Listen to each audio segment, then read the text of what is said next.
ফজরের আজান পড়ছে কোথাও বা, কিন্তু বড় ঘরে শব্দ, আলো, বাতাস প্রবেশ নিষেধ। দেওয়াল পুরু, মেঝের সমতল থেকেও বেশ কয়েক ফুট নিচে। মুরসালিন শরীরের ব্যথায় ঝিমিয়ে বসল। জয় থেমে গেছে। তার গল্প বোধহয় শেষ। সে ক্লান্ত হলেও খুশি। তার একটা কারণ আছে। সে যতবার ফরহাদ মোহাম্মদ বাড়িকে মারার বিষয়টা মনে করে, সে ভীষণ খুশি অনুভব করে। এইমাত্র সে কথাটা বলার ফলে ভেতরে খুব খুশি অনুভূত হচ্ছে। একবার রূপকথা বলেছিল, অন্তু, যতদিন তুমি জীবিত আছো কোনো অভিজ্ঞতাকেই চূড়ান্ত ভাববে না। মৃত্যু মুহূর্তেও তোমার চিরস্থায়ী একটা ধারণা ভেঙে যেতে পারে। কথাটা ভুল নয়। অন্তু আজ গল্প শুনতে শুনতে উপলব্ধি করেছে বিষয়টা। সে জানত সে চিরতরে আবেগহীন হয়ে পড়েছে, কিন্তু আজ তার বিপরীতে একটা বিশ্রী ব্যাপার ঘটেছে। জয় যতক্ষণ কথা বলেছে, জয়ের দৃষ্টি আটকে ছিল ঢালাই মেঝেতে। জয় আমির একটা বড় যদি অন্তুর দিকে তাকাতো, দেখে ফেলতো অন্তু আজও কাঁদে। অন্তু যে হাতে ঘন্টা কয়েক আগে আগ্নেয়াস্ত্র চালিয়েছে, জয়দের গল্প শোনার সময় আজ অন্তুর সেই হাত দুটো শরীরের সাথে থরথরিয়ে কেঁপেছে। চোখ লাল হয়ে তারপর ভিজে উঠেছে। এইসব দেখে ফেললে কি বিশ্রী ব্যাপার হতো, কিন্তু এখন অন্তুর কান্না পাচ্ছে না। জয়ামির কখনোই এক বিন্দুতে স্থির থাকে না। সে প্রতিক্ষণে তার রেখা বদল করে। এক মুহূর্তে তাকে শিকার মনে হলেও পরের মুহূর্তে শিকারই লাগে। এই দ্বিধাটা অসহ্য জয়ের চরিত্রে। এই দ্বিধা অন্তু আগে কখনো কারোর চরিত্রে টের পায়নি। সে জয়কে জিজ্ঞেস করলো, আপনি মেরে ফেললেন ফরহাদ চাচাকে? জয় মাথা নাড়ল। মেরে ফেললাম। কেন মেরে ফেললেন? জয় চোখ তুলে তাকালো। কেন? আসলেই তো, মারলাম কেন? তিনি আপনার চাচাকে মেরেছিল তাই? ও হ্যাঁ, সে আমার বড় বাবাকে মেরেছিল তাই। তিনি আপনার চাচাকে কেন মেরেছিলেন? জয় সায় দিল। আরে সেটাই তো, কেন মেরেছিল? অন্তু ধমকালো, ইয়ার কি নয়, ফরহাদ চাচা জয়নাল আমিরকে কেন মেরেছিল? জয় হাই তুলল একটা। সে বিশাল ক্লান্ত। অন্তু বলল, আমি বলবো? আপনি নিতে পারবেন তো, নাকি ক্ষমতা উগরে আসবে? আসবে না। আপনি বলুন উকিল মহোদয়া। কারণ আপনার চাচা একজন সন্ত্রাস ছিলেন। পরে যখন আমির নিবাস থেকে নিজের বাপ ভাইকে মারার অপরাধে তাকে গ্রেফতার করা হয়, সেটা অপবাদ হলেও উনি আপনার নিষ্পাপ চাচা নন। জয় ছাদের দিকে তাকিয়ে হাসে। শুরু করলে ওকালতি? জি না, এখনো লতেই ভর্তি হয়নি। অত জ্ঞান বা দক্ষতা নেই আমার, সাধারণ জ্ঞান। সেক্ষেত্রে আমি কি ভুল বলছি? না তো। আপনি হেয়ালি করে আমাকে অস্থির করে তুলছেন। আপনি কথা বলুন, স্পষ্টভাবে কথা। জয় বিজ্ঞের মতো মাথা দুলল। তুমি আমাকে অভিযোগ করতে বলতেছ? যদি বলি, পারি না। অন্তু গর্জে উঠল। আপনি নিজেকে আবদ্ধ করে রেখেছেন। মানুষকে আপনার ব্যাপারে কখনোই স্থির সিদ্ধান্তে পৌঁছাতে দেন না। আল্লাহর কসম, আপনি আজ হেয়ালি করলে আমি বিনা বিবেচনায় রুহ বের করে আনবো আপনার। জয় সামান্য হাসল। অন্তু মাথা নাড়ে। হাসবেন না, এভাবে হাসবেন না আমার দিকে তাকিয়ে। জয় ঠোঁটে আঙুল রাখল। ঠিক আছে, হাসবো না। আমার একটা কনফিউশন আছে। অন্তু বলল, কি? জয় ফিসফিস করে বলল, অর্থাৎ তুমি আমার সব জেনে তবে চূড়ান্ত সিদ্ধান্ত নিতে এতদিনে আটকে ছিলে? মারবে না ছাড়বে? হ্যাঁ। কেন মারবে? জয় আমি কেমন, কেন এমন? এত কৌতূহল কিসের আপনার ঘরোয়ালি? অন্তুর কণ্ঠ নিচু হলো। এমন জলজান্ত একটা ঢেউ, যা সবকিছু ভাষাতে সক্ষম, তার ভাষার গল্প জানতে একটু কৌতূহল জায়েজিত। জয় হাসি মুখে একটা ঢোক গিলল। এতে তার পুরুষালী গলার উঁচু স্বর্ণালীর অ্যাপেলসটা ওঠানামা করে উঠল একবার। সেখানে খোঁচা খোঁচা দাড়ি, বড় মোহনীয় সৌম্য অভিজাত পুরুষ লাগে তাকে মাঝে মধ্যেই। জমিদারির রক্ত রক্তের দায়ে ধুয়ে আলকাতরা হলেও তা ভুলে ভালে রং চকচক করে ওঠে বোধ হয়। জয় আলগোছে অন্তুর হাত দুটো নিজের বাহু থেকে ছাড়িয়ে নিয়ে নিজের দুই হাতের মাঝখানে নিয়ে খেলতে খেলতে বলল, এত পেরেশান কেন হচ্ছ? অন্তু জয়ের চোখে তাকালো। খুব খেয়াল করে দেখা যায় জয় আমিরের চোখের মনি অতিরিক্ত কালো, একদম কৃষ্ণ গহ্বরের মতো, যেখানে আলো অস্তিত্বহীন। অন্তু নজর স্থির রেখে ধীর আওয়াজে বলে, আমি প্রথম রাতে যখন আপনার কাছে নিজেকে সমর্পণ করেছি, আপনার ভেতরে প্রবেশ করার উদ্দেশ্যেই। পুরুষের উত্তেজনায় নারী তাকে পুরোদমে শোষণ করতে পারে। আমি সেদিন এক অসুস্থ জয় আমিরকে পেয়েছিলাম, যার ভেতরটা শূন্য, কিন্তু পুরো দেওয়ালে ঘেরা। সেই দেয়ালের গণ্ডি সীমানায় প্রতিক্ষণে ফাঁপা হাহাকার ছিটকে বেড়ায়, কিন্তু সেই পুরো দেওয়াল তা বাইরে আসতে বাধা দেয়। জয় বলল, কে বলে তুমি উকিল হবে? আমি বদদোয়া দিলাম, তুমি দুনিয়ার সেরা, বিশাল, বিরাট, অনেক বড়, বৃহত্তম, মহান সাহিত্যিক, কবি, দার্শনিক হবে। এখন বলো, বদদোয়া কেন দিলাম? কারণ আপনার দোয়া কবুল হওয়ার চান্স নেই। দুজন দুজনের চোখের দিকে তাকিয়ে হেসে ফেলল। পর মুহূর্তেই চোখ নামালো দুজনই। জয় ঝুঁকে পড়ে নিচু গলায় জিজ্ঞেস করল, আর অসুস্থ জয়ামিরের কাছে আপনার সেই দিনের বলিদান আপনাকে কি জানালো? আর সেই দিন আমার সেই বলিদান আমাকে শুধুই জানিয়েছে জয়ামিরকে জানতে হবে গোড়া থেকে আমি আপনার চঞ্চল পাপিষ্ঠ সত্তার পেছনে আর একটা জয়ামিরকে খুঁজেছি। অথবা আমি সেদিন পারতাম আপনাকে কুচি কুচি করে কাটতে, কিন্তু আপনি জানেন আমি আপনাকে কখনোই মারার চেষ্টা করিনি। উত্তেজিত হয়েছি, অতিষ্ঠ করেছি, খেপিয়ে তুলেছি, কিন্তু চূড়ান্ত আঘাত করিনি। আজকের এই দিনটাকে নিয়ে আসতেই হয়তো এত আয়োজন, অথচ আজ এক মুহূর্তেও আমার মনে হচ্ছে আমি সেখানেই পড়ে রইলাম। দ্বিধা, জটিলতা, মারপ্যাচ, অস্থির চিন্তারে, অস্থির সিদ্ধান্ত রেখা। এখনো মনে হচ্ছে আপনাকে বিচার করা যায় না। বহুদূর হিসেব করে ফিরেও হঠাৎ চোখ মেললে দেখা যায় আমি সেই একই বিন্দুতে আটকে রয়েছি। কে জয়ামির? সে কেমন? কেন সে এমন? তার দায়ভার কিসের উপর ন্যস্ত করা যেতে পারে? এমনটা হওয়ার ছিল না, কিন্তু আমি বিবেচনার বিন্দু হারিয়েছি। আপনার এত এত পাপ, প্রাপ্ত আঘাত আর ক্রমিক ঘটনাবলীর এক বিন্দুতে শান্ত হচ্ছে না। তার উপর আপনার আজব ব্যক্তিত্ব, যতটুকু খুঁজছি ততটুকুই পেঁচিয়ে যাচ্ছে। তবে একটা কথা উল্লেখযোগ্য, আজ এখন আমার ব্যক্তিগত দেনা পাওনা আমি একপাশে রেখেছি, তা আমার আপনার একান্ত হিসেবের খাতায় জমা থাকা আপাতত। জয় মাথা নাড়ালো দুপাশে। মেরে ফেলো, শুট মি। গুলি দেব?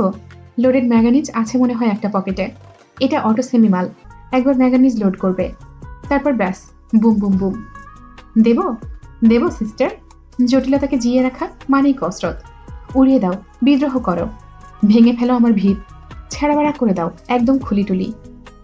অন্তু তাকিয়ে রইল কেমন করে যেন জয়ের দিকে, একটু বিরক্ত, একটু কৌতূহল, হয়তো কিছু ঘৃণা অথবা বিরোধ কিংবা অনুরাগ হবে হয়তো।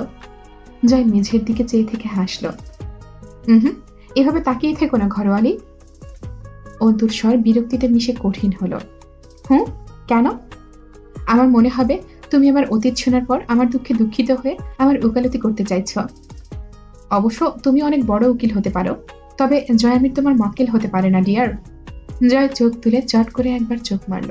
অন্তু হাসল, চোখ সরিয়ে বলল, অবশ্যই আপনি অনেক বড় ক্ষিপ্রবাজ হতে পারেন, কিন্তু আপনার পোষ মানার ক্ষেত্রটা আমাকে ঘিরেই হতে পারে। আর বাজ পাখি পোষ মানলে সে তার পোষকের আওতায় শিকার করে। চট করে অন্তু কথাটা ধরতে না দেওয়ার লক্ষ্যে দ্রুত প্রসঙ্গ বদলালো। সন্ন্যাস গ্রহণ করলেও করতে পারেন। কারো দয়া, উপদেশ, আদেশ, অনুরাগ, ভালোবাসা সবকিছু থেকে মুক্ত হয়ে লুঙ্গি ছেড়ে শালু গায়ে দিয়ে বেড়াতেন। জয় আচমকা মাথা ঝেড়ে মেরে হেসে উঠল, কিছু একটা এড়িয়ে হাসল। করব। তোমার একটা ব্যবস্থা করে ডিরেক্ট বাম হলে হক মৌলা, ধরো কালকে মারো টান। অন্তু বিরক্ত হয়ে আলতো ঝাড়া মেরে নিজের হাত ছাড়িয়ে নিয়ে দৃঢ় গলায় মুরসালিনকে জিজ্ঞেস করল, সেলিম ফারুকি যা করেছিল তা আপনার পিতা জানতো না? কখনোই জানতে পারেনি। আমি জেনেছি কথাটা সেলিম ফারুকিরও মৃত্যুর পরে। এতদিনেও জানলেন না কেন? সন্দেহ হয়নি কেন কখনো? হামজা ভাই যা বলে এসেছিল তারপর আর কখনো মাদ্রাসার ত্রিসীমানায় প্রবেশ করতে পারেনি সেলিম। তার আগেও সন্দেহ হবার কথা। আর যতদিনে মেয়র সাহেব গিয়ে তামাশা করে এলেন ততদিনে জয়ামির ওখানে থাকার 3 বছর হয়ে গেছিল। হুমায়রা মায়ের সঙ্গে যা হয়েছিল তার কোনো তদন্ত 3 বছরের মাঝেও কেন করেননি আপনারা? জয় মুখ ভাঙছিল মনে মনে। শালীর মেয়ে, স্বামীকে স্বামী মানে না, অথচ তার মাকে মা ডাকে। শালী ভণ্ডর ঘরের ভণ্ড। তোর পেছনে কুত্তা ছেড়ে দিয়ে দৌড়ানি দিলেও মনের দুঃখ মিটবে না। মুরসালিনের মেরুদণ্ডে কঠিন ক্ষত। সে দেয়ালে হেলান দিল, তারপরে চোখ বুজে বলল, ঘরের শত্রু বিভীষণ হয়ে গেছিল। আব্বা কোনোদিন ভাবতেও পারেনি। সেলিমকে ধরে জিজ্ঞাসাবাদ করলেও সব জানা যেতে পারত। অন্তু বলল, যুক্তি দুর্বল লাগছে। তার সঙ্গে আপনাদের শত্রুতা ছিল, হোক সেটা ধর্মীয়ভাবেই। উনার পথ আলাদা ছিল, উনি ভণ্ডদের অনুসারী ছিলেন, তবুও আপনাদের সন্দেহ হলো না। আর আমার ধারণা উনি এসে আপনাদের খোঁজ দিয়েছিলেন জয়ামির ও আম্মার ব্যাপারে। ঠিক, সেটা কিভাবে নিলেন আপনারা? সেলিম কোনোভাবে জানতে পেরেছিল আমিরদের বইয়ের ওই অবস্থা। এমনটাই জানিয়েছিল সেলিম। আব্বা জানতো ওই জয়ের উদ্ধারকারী।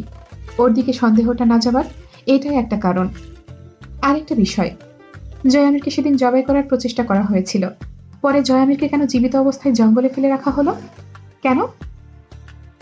এটা আমি পরে জানতে পেরেছি। জয়নাল আমির গ্রেপ্তার হবার খবর পুরো দিনাজপুরে তোলপাড় হয়ে জানাজানি হলো। কিন্তু জয় ও ওর মাকে ধরার জন্য বেশ কয়েকটা দলের সাথে সাথে রক্ষার জন্য আবার রাজন আজগরের লোক জঙ্গলে ছড়িয়ে পড়েছিল সেই দিন। পায়নি ঠিকই, তবে ভয় পেয়ে ছেড়ে দিয়েছিল সেলিমরা। পরে জঙ্গলে ফেলে যায়। এবং বলাই বাহুল্য, সন্ত্রাস সংগঠনের জয়নাল আমির ও আজগরের দশররা ছিল, এবং এজন্যই সেই কৃতজ্ঞতাই এই মাতাল আজও চাটে ওদের। জয় দুম করে লাথি মারল মুরসালিনকে। টিনের চালের কাউয়া, বিটির শালি, তোর মাকে কিন্তু যখন তখন সালাম দিয়ে আসবো। তোর ফেদা পেঁচালে রাত গেল, কথা কমকা আর আস্তে ক, আমি একটু ঘুমাই, গুড নাইট। সে লোহার সাথে মাথা ঠেকিয়ে ঘুমিয়ে পড়ল। খুব ঘুম পাচ্ছে তার। মুরসালিন ব্যথা পাওয়া স্থানে হাত চেপে ধরে বলল, এবং একটা কথা বলে রাখা দরকার, এই পাগলা কিন্তু এখনো মানে সেলিম সহ ওর সঙ্গীদের সৈয়দ বাড়ির নির্দেশে পাঠানো হয়েছিল সেই দিন রাতে আমির বাড়িতে। জয় বলল, হক কথা দিনে ৩৬ বার স্মরণ করা যায়। মুরসালিন বলল, তুই না মরে গেলি এইমাত্র? ধুর শালা, এত তাড়াতাড়ি তো মানুষের মুতেও না। মরবো কেমনে, ঘুমাবো কেমনে? মুরসালিন অন্তুকে জানালো। আব্বার খুব অনুগত ছিল সেলিম। আর একটা বিষয় আছে। অন্তু জিজ্ঞেস করলো, কি বিষয়? সেলিমের বড় বোনকে কিন্তু জয়নাল আমিরের সঙ্গীরা ইজ্জতহারা করে মেরেছিল যুদ্ধের সময়। সেজন্য সেলিম ফারুকের পরিবারের কাছে আব্বা বংশের বড় ছেলে হিসেবে একটা দায়বদ্ধতা ছিল। সেলিমের ছোট বোনকে আমার মেজ চাচা বিয়ে করেছিলেন দোষ ঢাকতে। নয়তো যেমন জয়নাল আমির ভাবতেন আমাদের মাদ্রাসায় আমার দাদু মিলিটারিদের জন্য ছেড়ে দিয়েছিলেন, ফারুকিরাও ওই রকম একটা ভুল বুঝতে খুব তৎপর ছিল। ওরা ভাবতো আমার পরিবার নিজেদের কোনো পাপে এতগুলো প্রাণ হারিয়েছে জয়নাল আমিরের হাতে। আর একটা ব্যাপার ছিল, জয়নাল আমিরের প্রিয় ভাতিজা জয়কে আব্বা আশ্রয় দিয়েছিল। এ নিয়েও ঘোর আপত্তি ছিল। সে বারবার আব্বার কাছে মিনতি করেছে জয়কে বের করে দিতে, কিন্তু আব্বা জয়কে কাছছাড়া করেনি কখনোই। এ নিয়েও একটা সন্দেহ ছিল ওদের। ওদের ধারণা ছিল সৈয়দ পরিবার বোধহয় জয়নাল আমিরকে দোষী মানে না, কোনোভাবে বাঁচাতে চায়, ক্ষমাটমা করে দিয়েছে। এজন্যই জয়ের পক্ষ হয়ে অথবা জয়ের মায়ের বিচারের জন্য ওদের সঙ্গে কোনো আলাপে যেতে পারেনি খুব একটা। অন্তু মাথা নাড়ল। কিন্তু ফরহাদ চাচা কেন জয় আমিরকে কাছছাড়া করতে চাননি? ওকে জীবিত রাখতে। সে সময় ওকে ছাড়লে লোকজন মাংস আকারে কেটে পিস পিস করে বাড়িতে নিয়ে যেত। ওকে মারার জন্য কতগুলো দল ওকে খুঁজছিল ও আজও জানে না। ও যখন হামজা ভাইয়ের কাছে এলো তখনও কতবার টপকে যেতে যেতে বেঁচে গিয়েছে, সেই গল্প তো বলেনি এখনো। কিন্তু সেলিম রোজ একবার করে মিনতি করত আব্বার কাছে জয়কে মাদ্রাসা থেকে মুক্ত করার জন্য। তখন জানতাম না কেন, পরে জেনেছি। সে ভয় পেত জয় কখনো তার উপস্থিতি ছাড়া আব্বার কাছে পৌঁছে তার মায়ের ঘটনা না বলে দেয়। তার উদ্দেশ্য ছিল জয়কে একবার মাদ্রাসা থেকে বের করে দিতে পারলে চিরতরে জয়ের মুখটা বন্ধ করে দেবে, আর আমির বংশের সমাপ্তিও। আব্বা বাড়ি এলে সেলিম আব্বার সাথে লেগে থাকতো। জয়কে জিজ্ঞেস করুন সে কখনো সেলিমকে ছাড়া একা আব্বার কাছে যাওয়ার সুযোগ পেয়েছে কিনা। অন্তু কিছুক্ষণ চুপ করে রইল, পরে বলল, আপনার আব্বা জয়কে রক্ষা করতে চেয়েছেন সেলিম সহ বাকি শত্রুদের হাত থেকে, এটাই বলতে চাইছেন? মুরসালিন জবাব দেওয়ার আগেই জয় এক চোখ খুলে বলল, হ্যাঁ উকিল সিস্টার, আপনি ওই শালার ছেলের কথা দিলে নিয়েন না। আসলে ওর বাপে আমার জঙ্গি বানাইতে চাইছিল, কিন্তু আমি নেহাত ভালো লোক, তাই ফাঁদে পা দেই নাই। ধন্যবাদ, গুড নাইট। মুরসালিন শান্ত চিত্তে হাসল। ওইটা লিগ না জয়, সংখ্যা বাড়াতে কুত্তা বেলায়ও জয় বাংলার সৈনিক হয়ে যেতে পারে। কিন্তু তুই যাদের কথা বলছিস তারা কারা তোর একটু হলেও ধারণা আছে? তোর মতো কাফেরকে ওরা সংগঠনে নেবে? এটা স্বপ্নও হতে পারে না। একটা মজার কথা শুনবি? এই যে তোরা আমাকে সংগঠনের ছেলে ভাবিস না, আমাকে ওরা গ্রহণই করেনি। মুস্তাকিন ছিল ধার্মিক, কিন্তু আমি জন্মেছিলাম গাফিল হয়ে। তুই চলে আসার 2 বছর পরেও আমার দ্বারা হিপস হলো না। আব্বা রাগ করে আমার হাল ছেড়ে আমাকে জেনারেল স্কুলে ভর্তি করালেন। মুস্তাকিন যতটা ধার্মিক, ন্যায়পরায়ণ, সভ্য ছিল, আমি ততটাই বিমুখ হলাম। মুস্তাকিন ভাই চলে যাবার পরে আমাকে শুধু মাদ্রাসার কমিটির দায়িত্বে রাখা হয়েছিল, কারণ সৈয়দদের মাঝে আমি একাই আছি। আর তুই কতটা মূর্খতা প্রকাশ করবি? যেখানে আমি চান্স পাইনি সেখানে ওরা তোর মতো একটা অবিশ্বাসীকে দলে রাখতো। আব্বা তোকে শুধু মানুষ বানাতে চেয়েছিল। ধর্মের প্রতি তোর যা ভয়ানক ধারণা জন্মেছিল তা অপসারণ করতে চেয়েছিল। ছোট্ট বয়সে তোর ভেতরে যে বিষ ঢালা হয়েছে তা নিংড়ে নিতে চেয়ে আব্বা বড় মাসুল গুনেছে। জয়, তুই ভালো প্রতিদান দিয়েছিস। জয় উঠে বসল, যেন খুব চেঁচামেচিতে তার ঘুমটা ভেঙে গেছে। সে খুব অবাক হয়ে বলল, আরে শালা, এত মহানুভবতার গল্প একসাথে শুনে বদহজম হয়ে যাবে তো। তুই আমার একটা কথা শুনবি মুরসালিন? মুরসালিন সোজা হয়ে বসল। আমার কান তোর নামে কোরবান। জয় বলল, তুই কি জানিস দোষ আর পাছা এক জিনিস, মানুষ নিজেরটা ছাড়া সবারটা দেখে। মুরসালিন বলল, যেমনটা তুই। জয় বলল, চুপ থাক শালা। মুরসালিন কিছুক্ষণ চোখ বুজে থেকে মুচকি হাসলো। তুই কি জানিস জয়, একজন প্রতিশোধপরায়ণ মানুষ একটি কাঁচা মাটির স্তূপ। সুযোগ সন্ধানী মানুষ চাইলে সেই মাটিকে দিয়ে নিজের ইচ্ছে মতো হাতিয়ার বানিয়ে ব্যবহার করতে পারে নিজের স্বার্থে। মাছ ধরবে, পানি ছুবে না, পানি ছুবে সেই হাতিয়ার। তুই জানিস জয়, হাতিয়ারের চোখ থাকে না, হাতিয়ার অন্ধ। তাকে চালনাকারীর চোখ দিয়ে সে শত্রুকে দেখে আঘাত করে। জয় বলল, তুই কি আমারই কইলি? না, তুই একটা জয়মেরের গল্প শোনালি। আমি তোকে বলছি, দে আজ তুইও জ্ঞান দে। হাতি নদে পড়লে চামচিকাও পেছন মারে। তুই নদে পড়েছিস শুনে ভালো লাগলো। যাই হোক, তুই ঘোস্ট রাইডার সিনেমা দেখেছিস জয়? হ। মাথা নিচু করে জয় হেসে ফেলল। তা দেখে মুরসালিনও হাসল। মুরসালিন যা বোঝাতে চাইছিল তা এক লাহমায় বুঝে হেসে ফেলল জয়। তাতে মুরসালিন একটা দীর্ঘশ্বাস ফেলে বলল, আব্বা বলতো আমি যে জয়কে ছাড়বো, আমার মনে চায় ওরে ভালো একটা তালিম দিই, দেশ জাতির ভবিষ্যতে লাগাই ওর মাথাটারে। জাবেদ যা পয়দা করে রেখে গেছে ও এক বারুদ, যে কামেই লাগাবি তার ডিরেক্ট কামিয়াব। অথচ ওর এত চতুর আর চিতার মতন দ্রুতগামী বুদ্ধি শকুনে খাবে। তোর বাপে খালি আমার চরকায় তেল ঘষত কেন হামেশা? নিজের চরকা ভাঙা ছিল নাকি? তেল বেশি কিনে ফেলেছিল? তুই বুঝে অবুঝ। আর বুঝে অবুঝরা তোদের সুবিধা মতো বোঝে। ধর, যেটা বুঝতে ইচ্ছে করছে সেটাই বুঝছে, যেটা ইচ্ছে করছে না সেটা বুঝেও বুঝছে না। জয়ের হাসি বাড়ল সামান্য। তোদের কোনো চিকিৎসা নাই। তুই তোর ডাক্তারি ফিরিয়ে নে। হাম নেহি সুধরেঙ্গে জি, হাম নেহি সুধরেঙ্গে। মুরসালিন বলল, ঘোস্ট রাইডার সিনেমার নায়ক জনি, ওর বাপের ক্যান্সার হয়েছে। একদিন একজন এসে বলল, তুমি আমাকে তোমার আত্মা দেবে, এই শর্তে একটা কাগজে সাইন করো। তার বদলে তোমার বাপকে আমি সুস্থ করে দেব, তোমার সব দুঃখ দূর হয়ে যাবে। জনি সাইন করে দিল, কারণ তখন তার শুধুই তার বাপকে বাঁচাতে হবে। আগে পরে বাদ। রাতারাতি তার বাপ সুস্থ হলো। কিছুদিন কাটলো। একদিন ওই লোক এলো, কাগজ দেখালো। জনি তখন নিরুপায়। সে আগেই চুক্তিপত্রে সাইন করে ফেলেছে। তখন বিষয়টা খারাপ মনে হয়নি, কিন্তু এবার টের পেল সেই লোকটা মূলত শয়তান। শয়তান তার কাছে তার আত্মা কিনেছে। এবার তার আত্মাকে দিয়ে যা খুশি করতে পারে। জনি তা করতে বাধ্য। এরপর শয়তান জনিকে নিয়ে দেদারসে মানুষ মারতে থাকলো। জনিকে জাহান্নামের দেবতা বানালো। সে যাকে ছয় সেই এক মুহূর্তে জ্বলে ভস্য হয়ে যায়। জয় হো হো করে হেসে উঠল। সিনেমাও দেখিস তুই? এ তো কঠিন পাপ। ছি ছি ছি। মুরসালিন মাথা নাড়ল। আমি সৈয়দ বংশের কলঙ্ক, সব পাপাচারের ভাগ আছে আমার। তুই কি বুঝেছিস আমি কি বলেছি? না। দোলন সাহেব হেসে উঠে নিজের উপস্থিতির জানান দিলেন। আমি যদি বুঝে না বুঝি আমাকে বোঝাই কোন শালা? ঠিক না জয়? জয় হাত তুলে সংগ্রামী ভঙ্গিমায় বলল, ঠিক ঠিক, একমত স্যার, একমত। মুরসালিন হাসল। হামজা ভাইয়ের চোখ দিয়ে দেখা শত্রুদের ব্যাপারে যা বুঝলে তারা আর তোর শত্রু থাকবে না, তুই তাই বুঝতে চেষ্টা করিসনি। কারণ ছোটবেলায় যে অবস্থান তোর কাছে নারকীয় মনে হয়েছিল, হামজা ছিল তখন তোর মুক্তির দূত। আর তুই নিজের অজান্তেই অসীম কৃতজ্ঞতায় হামজা ভাইকে তোর রুহ সঁপেছিস। আজ চাইলেও তার কর্মে অভিযোগ অথবা আপত্তি আসে না। তুই করতেই চাস না। জয় আনমনে স্বভক্তি করে। হামজা ভাই আমারে একদিন কইল, জয় রে, তোর আমার গন্তব্য দুইটা, পথ একটা। পথের শেষে এক বিন্দুতে একই রকম দেখতে দুইটা গন্তব্য, চল হাঁটি। মুরসালিন নিস্তেজ চিত্তে দুই পাশ মাথা নেড়ে বলল, গন্তব্য মানুষকে মৃত্যু অবধি পৌঁছে দেয়। তার নরম দিলে জয়ের জন্য এক ঘা লাগলো। পথভ্রষ্ট এই জয়কে মুস্তাকিম মহান ছোটবেলায় মাদ্রাসার দস্তরখানায় বসিয়ে কত বুঝিয়েছে। ওই জয় পর্বতের মতো অটল চিত্তে কেবল চুপ থাকতো। ভেতরে কি জমত কে জানে। আজ মনে হয় বিদ্বেষ। এই জগৎ সংসার, সমাজ, দেশ, মানুষের প্রতি তার অসীম বিদ্বেষ একটু একটু করে জমে এক মহাসমুদ্রের রূপ নিয়েছে। তার ঢেউ থামানোর উপায় নেই। জয় তীব্র বেগে মাথা নেড়ে স্বীকার করে, হ হ, মৃত্যু। অন্তু খেয়াল মেলে দেখল জয়ের সেই পাগলামিটুকু। জয়, আমি সত্যি মৃত্যুর ওপর বড়ই আকর্ষিত। সেই গন্তব্যে আপনার জন্য নিশ্চিত মৃত্যু লেখা থাকলেও মেয়র সাহেবের জন্য গচ্ছিত আছে ক্ষমতার ডালি। পথটা হলো বিরোধীদের ধরে কচুকাটা করা।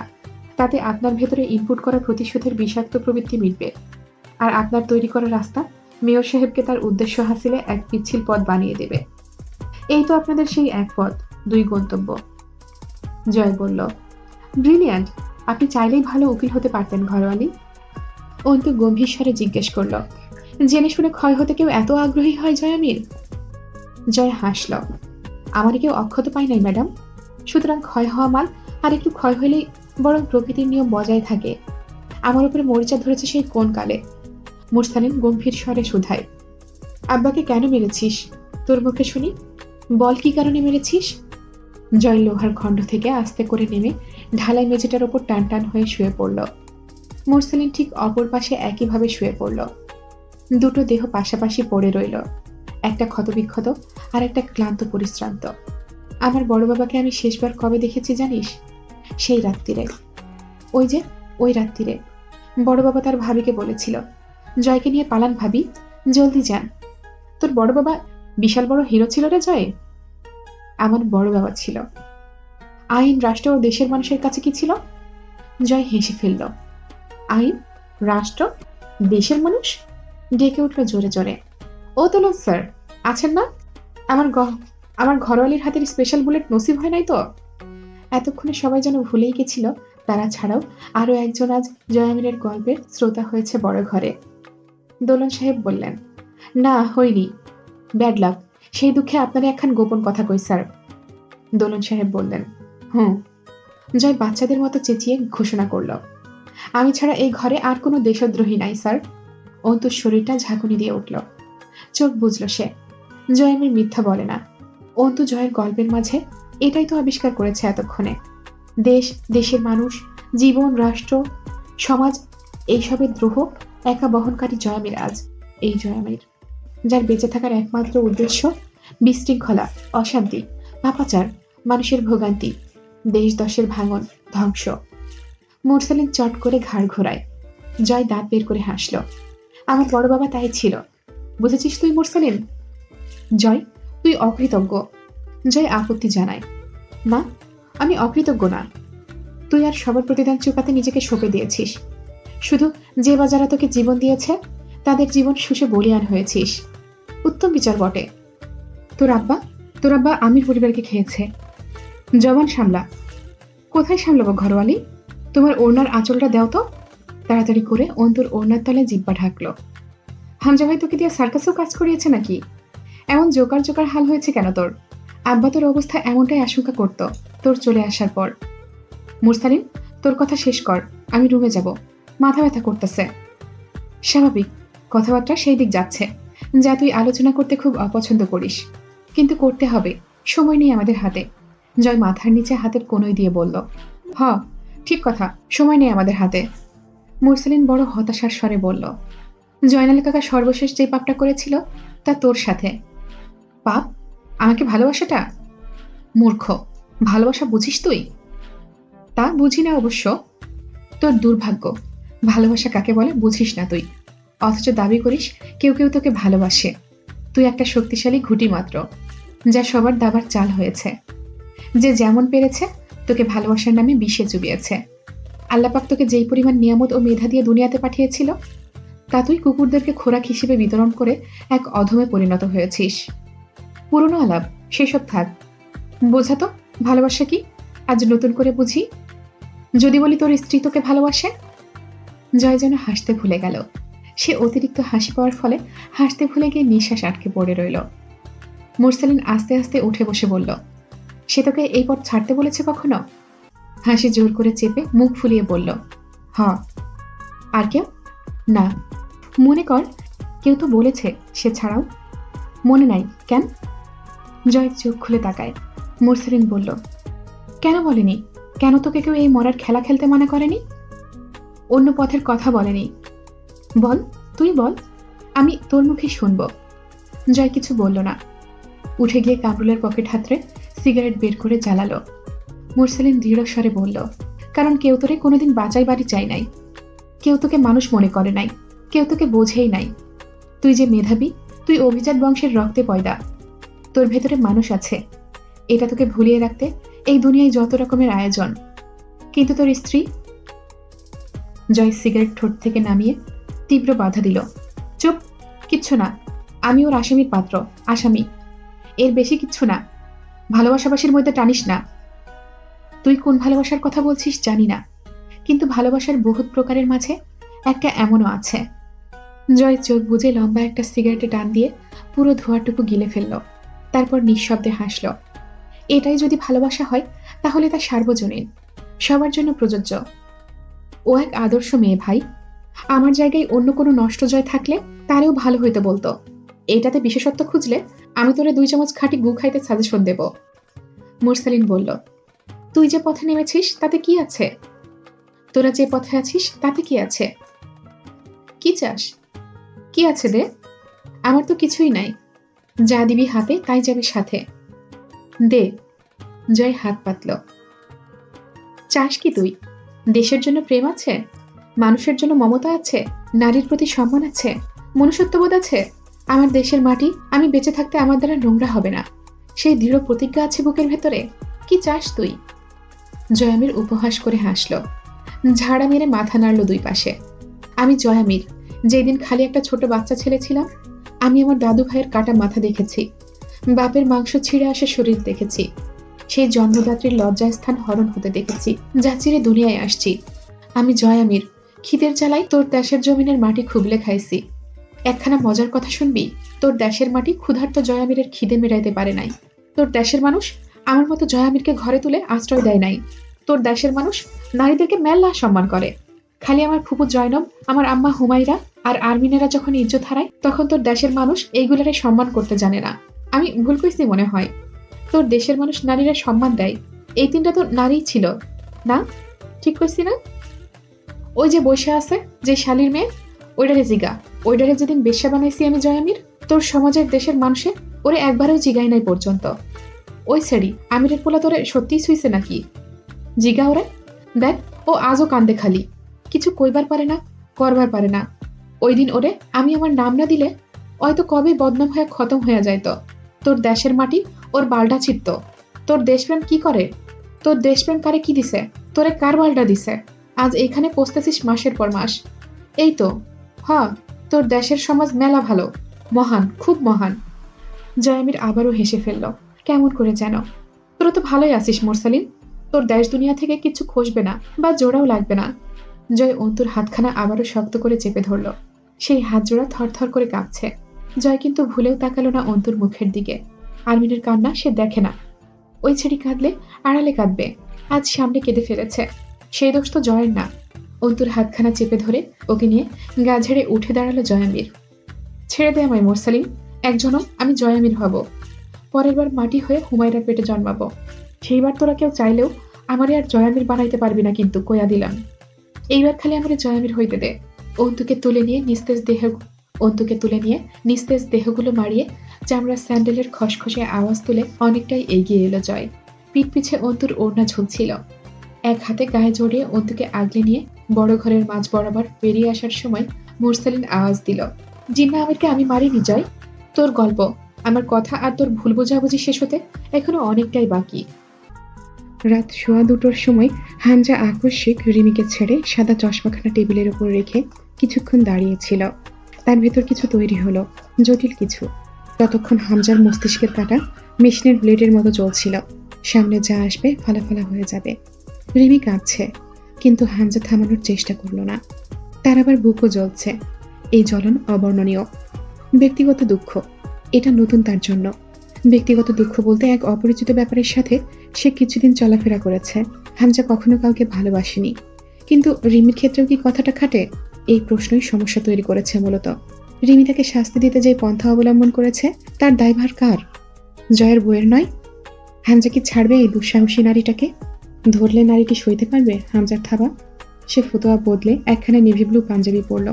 এসির নিবিড় হাওয়ায় ঘুম জড়িয়ে আসছে চোখে। মস্তিষ্কের ভারে তার কঠিন শরীরটাও নুয়ে আসা ভাব।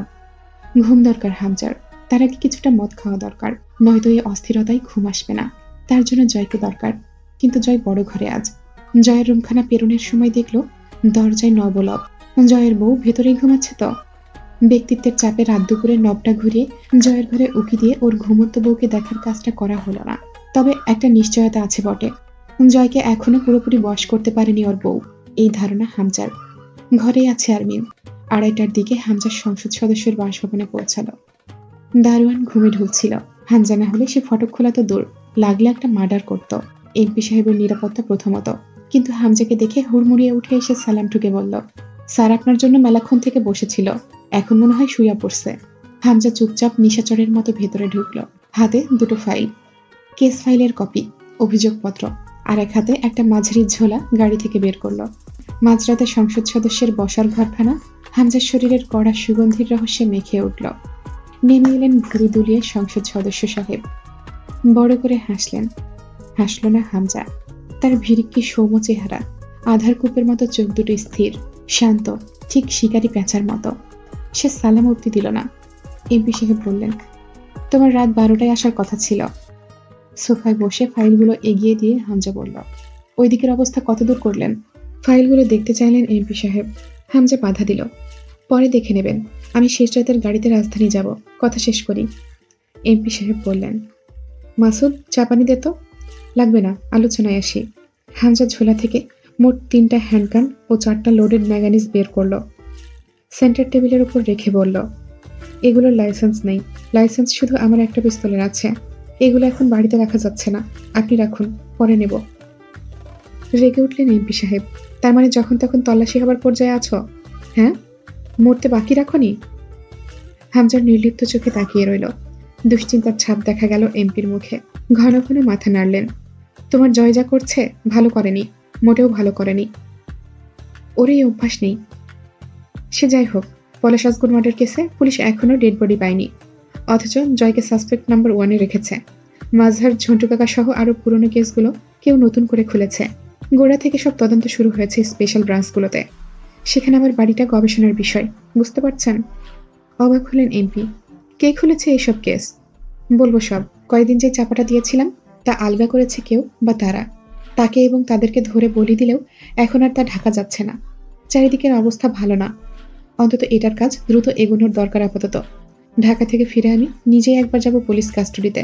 অন্তত একটা নো ফল্ট স্টেটমেন্ট দিয়ে আসতে হবে। নিজেকে সাফ রাখতে হবে যথাসম্ভব। কিন্তু জয়কে আমি থানার বারান্দায়ও দেখতে চাই না। গভীর বার্তা দিল হামজা। গলার স্বর চড়ল এমপির। শোনো ইয়াংম্যান, ঠান্ডা ঠান্ডা। তুমি নিশ্চয়ই মার্ডার আর তার কালপ্রিটকে পবিত্র গোলাপ ফুল বানানোর প্রস্তাব করতে আসনি? নরকে যাওয়ার কাম এটা, সহজ নাকি? হামজা নির্বিকার বসে রইল। দুটো গ্লাসে 1 শট অ্যালকোহল, 2টো করে পুদিনা পাতা, 1 টুকরো আদা, একটু বিট লবণ ও সোডা মিশিয়ে 2টা ড্রিঙ্ক তৈরি করলেন এমপি সাহেব। একটা গ্লাস হামজাকে এগিয়ে দিয়ে বললেন, পুলিশ পলাশের বডিটা পেয়ে গেলে ব্যাপারটা হাতছাড়া হয়ে যাবে গো হামজা। ওইটার ভালো ব্যবস্থা করো। বডি পাবে না। হেলান দিয়ে বসে গ্লাসে 2টো চুমুক দিল হামজা। পাবে না? হামজা বলল, খাবার হিসেবে কুকুরের পেটে চলে গেছে, হজমও হয়ে গেছে। আপনি আপাতত ব্যবস্থা করুন যেন জয়কে ইন্টারোগেশনে না ডাকা হয়। পুলিশ ফোর্সের প্রমাণের হিসেবে এত সহজে যাবার নয়। আমি বেঁচে আছি এখনো। এমপি সাহেব একটু দুঃখিত ও অবাক হয়ে বললেন, এত খারাপভাবে মারলে পলাশ ছেলেটাকে? সোজা হয়ে বসে ঘাড়ে হাত রাখলেন এমপি সাহেব। কিছুক্ষণ হাঁ করে শ্বাস ফেলে বললেন, ডুবো না হামজা, কোনোভাবেই ডুবো না। যেমনে ভাসতেছ, একবার ডুবলে জাহাজের ভাঙা পাটাতনও কোথাও পাওয়া যাবে না গো। হামজা বলল, দলের 6টা ছেলে পুলিশ হেফাজতে, রূপকথা, আজগর, পরাগ, ওরা নিজেদের শেষ সময় গুনছে সেলের পেছনে। আমার কবির বন্দী। আবার জঙ্গি শুয়োরের বাচ্চারা যখন তখন হামলা করবে। আমি চিন্তিত। আর একটা কিছু চাল চলছে, ভেতরে ছিদ্র হওয়ার ব্যাপার। আমার ব্যক্তিগত। এমপি সাহেব সতর্ক চোখে তাকিয়ে আছেন। বুঝে সংযত হয়ে উঠল হামজা। সে ব্যক্তিগত আলাপ পেরে ফেলেছে ক্রোধে। এক সামান্য নারী তাকে মুচড়ে রেখে দিয়েছে, তা লোক জানানোর নয়। সে বলল, বাড়িতে নিরাপত্তার বাঁধ প্রায় ভেঙে গেছে। সেই দিন ভেঙেছে যেদিন মুরসালিন বাড়িতে দেদারসে ঢুকে পড়েছিল। সোজা হয়ে মনোযোগ এনে বসলেন এমপি। একটা কথা বলবে হামজা? হামজা বুঝলো কি বলবে এমপি। সে চুপ রইল। এমপি বললেন, তোমার বাড়িতে তোমাকে জড়িয়ে কোনো বিরোধী আগাছা বেড়ে উঠেছে বলে আমার ধারণা। সেটা কি জয় নয় তো আবার? ঝানু রাজনৈতিক লোকের সঠিক আন্দাজ হামজাকে ক্ষুব্ধ করে তুলল। কিন্তু সেই আগাছা জয় নয়, বরং জয় নিজেই সেই আগাছার শিকার হতে চলেছে। তাকে উদ্ধার করা দরকার। হামজার ভেতরে আবারও একটা ভয়ের উদ্রেক হলো। সে কেন সেই মুহূর্তে রুমে ঢুকে আর্মিনের গলা টিপে মেরে এলো না? কিন্তু তার উত্তেজনা বাইরে আসে না বলে ভেতরে তা চেপে গিয়ে বলল, আমার বাড়িতে এখন শুধু প্রতিবেলা পুলিশি তল্লাশি চলবে, থামাতে পারবো না। সন্দেহ গাঢ় করা যাবে না, থামালেই আগ্রহ পেয়ে বসবে। সেক্ষেত্রে তল্লাশি পুরোদমে করতে দেওয়ার জন্য সহযোগিতা করতে হবে আমাকে। হামজা থামল। পূর্ণ মনোযোগী হলেন এমপি সাহেব। হামজা ঠোঁট কামড়ে বিরতি কাটিয়ে ইঙ্গিতবহ সুরে সূক্ষ্ম গলায় জানালেন, বড় ঘর পরিষ্কার করতে হবে? এমপি সাহেব থুতনিতে হাত চেপে বসলেন। আমার বাড়িতে হ্যান্ডওভার করবে ওদের? আমার বেসমেন্টে রাখতে পারো, আমার বাড়িতে পুলিশ তল্লাশি চলে না। হাসলেন এমপি। সোজা ওপরে অথবা কারাগার। বড় ঘর থেকে আপনার এই বাড়িতে ওদেরকে অতিথি করে পাঠাতে এই মাঝরাতে মিটিংয়ে আসিনি আমি। অশিষ্ট শোনালো হামজার গলা। তো এখন কি চাও? মুরসালিন মহানকে মেরে হাত ময়লা করবো না আমি। ওকে পচানোর শখ আমার। কারাগারের ব্যবস্থা করবেন আপনি। বাকি ছোট বড় যা আছে আমি সামলে নেব। তার জন্য অন্তত কটা দিন চাই। আপনি সেই কটা দিন পুলিশকে আমার বাড়ি থেকে মাইলখানেক দূরে রাখুন। আপাতত এইটুকুই মাস্ট বি। মাথা নাড়ালেন এমপি। মুরসালিন সাহেব ব্রিগেডিয়ারের ছেলে। সরকারি ক্ষমতা সামান্য হলেও আছে বলা চলে, আর আমি আমার ক্ষমতার অপব্যবহার রয়ে সয়ে করতে চাই। জানোই তো, অতি ভোজন মানুষের পাকস্থলীর হজম শক্তি কমিয়ে দেয়। ধীরে ধীরে খেলে অনেক খাওয়া যায়। ও রাষ্ট্রবিজ্ঞানে পড়া শিক্ষিত ছেলে। ওকে ভেতরে দিতে হালকা হলেও একটা টোপ চাই, যেন আমার রেপুটেশন সাফ থাকে, এমনকি আমার পালিত প্রশাসনের কাছেও। হামজা বলল, আমি আপনাকে ভারী টোপ দিতে এসেছি। ভ্রু জড়ালেন এমপি সাহেব। কি? চট করে অভিব্যক্তি বদলালো হামজা। কিন্তু কথা হলো, আপনি নিতে পারবেন তো আচমকা? এমপি সাহেব নড়ে চড়ে বসলেন। হামজা ভনিতা করার ছেলে না, বারুদ সে। হামজার ভনিতায় বিভ্রান্ত হয়ে তিনি চিন্তিত হয়ে পড়লেন। হামজা বলল, আমার উপরে রাগ করতে পারবেন না। আমি আসলে আমার নিজেরও কিছুটা স্বার্থ ছিল বটে। এই এক কথায় কাজ হয়ে গেল অবশ্য। এমপি সাহেব পণ করে নিলেন নিজের অজান্তেই। হামজা এখন চিরন্ত সত্যি বলবে। এই হামজা, ধাঁধা বানাবা না। তোমার মুখে সরাসরি কথা শুনতে ভাল লাগে। সীমান্তকে মোরসালিন খুন করেছে। এমপি সাহেব যেন দুম করে দমে গেলেন চমকে। একেবারে দেবে বসে গেলেন সোফায়। হামজার মিথ্যেটা সত্যির চেয়েও বড় সত্যি হয়ে ওঠে মানুষের কাছে। কারণ হামজা দক্ষ, নিখুঁত তার ধূর্ততার চাল। তুমি আজকে এখন আজ আমার এই কথা বলতেছো? আমি পাগলের মতো মাসের পর মাস খুনিরে খুঁজছি। ঝানু পলিটিশিয়ান হামজার সাথে টিকলেন না। দিশেহারা হতে দেখা গেল তাকে। হামজা নির্বিকার চিত্তে বলল, ওই যে বললাম না আমার স্বার্থ। আমি যদি তখনই বলে দিতাম মুরসালিন সীমান্তের খুনি, আপনি ওকে তখনই মেরে ফেলতেন অথবা জেলে দিতেন। কিন্তু জয়ের পুরনো হিসেব আর আমার উদ্দেশ্য ছিল ওকে দিয়েই। কিন্তু আমি সঠিক সময়ের অপেক্ষায় ছিলাম। ওকে দিয়ে আমার কাজ ফুরালে আপনার হাতে তুলে দেবার আজ সেই দিন। এমপি সাহেব কিছুক্ষণ থম মেরে বসে রইলেন। সীমান্ত এমপি সাহেবের স্ত্রীর বড় বোনের ছোট ছেলে। হামজার বোনের সাথে ছেলেটার বিয়েতে এমপি সাহেবের হাত ছিল। তা হামজা জানে না। বিষয়টা আজও চেপে গেলেন। কেবল সীমান্তের মায়ের অবস্থাটা চোখে ভাসল। মহিলার ছেলের শোকে অন্ধপ্রায়। পুত্রবধূর নাম একবারও মুখে আনেন না, নাতনিরও নাম নেন না। কিন্তু ছেলেকে হারিয়ে পাগল প্রায়। রোজ কল করে বলেন, তুমি এমপি হয়ে কি লাভ হলো? লাভটা কি? এমপি সাহেবের ইগো খুব আঘাতপ্রাপ্ত হয়। ওনার ইচ্ছে করলো এই মুহূর্তে সীমান্তের খুনি মুরসালিনকে ধরে খণ্ড খণ্ড করে পুকুরে শখ করে পোষা কবিরকে দিয়ে খাওয়াতে। হামজা বড়শি ফেলে চুপচাপ সোফার উপর বসে রইল। এমপি সাহেবের ভাবুক মুখটা দেখে তার হাসি পাচ্ছে। প্রমাণ আছে তোমার কাছে? তার জোগাড় না করে খবর দেবো আমি আপনাকে? রাগ ভুলে একটু সন্তুষ্টি এলো ছেলেটার উপর এমপির মুখে। কি আছে? অস্ত্র। চাপ্পড় দিয়ে কুপিয়ে মেরেছিল সীমান্তকে। সেই রক্তাক্ত অবস্থায় আমি উদ্ধার করতে পেরেছি। শুকনো রক্ত। এরপর ভীষণ দুঃখিত ভঙ্গিতে বলল, আমি কিভাবে আমার বোনের বিধবা হওয়ার এইসব সহ্য করেছি তা আর না বলি। শুধু বলবো, মুরসালিনের ক্ষেত্রে আমি যতটা ধৈর্য ধরেছি আর কেউ এতটা সুযোগ পায়নি আমার কাছে। তুমি এখান থেকে ঢাকা চলে যাবে?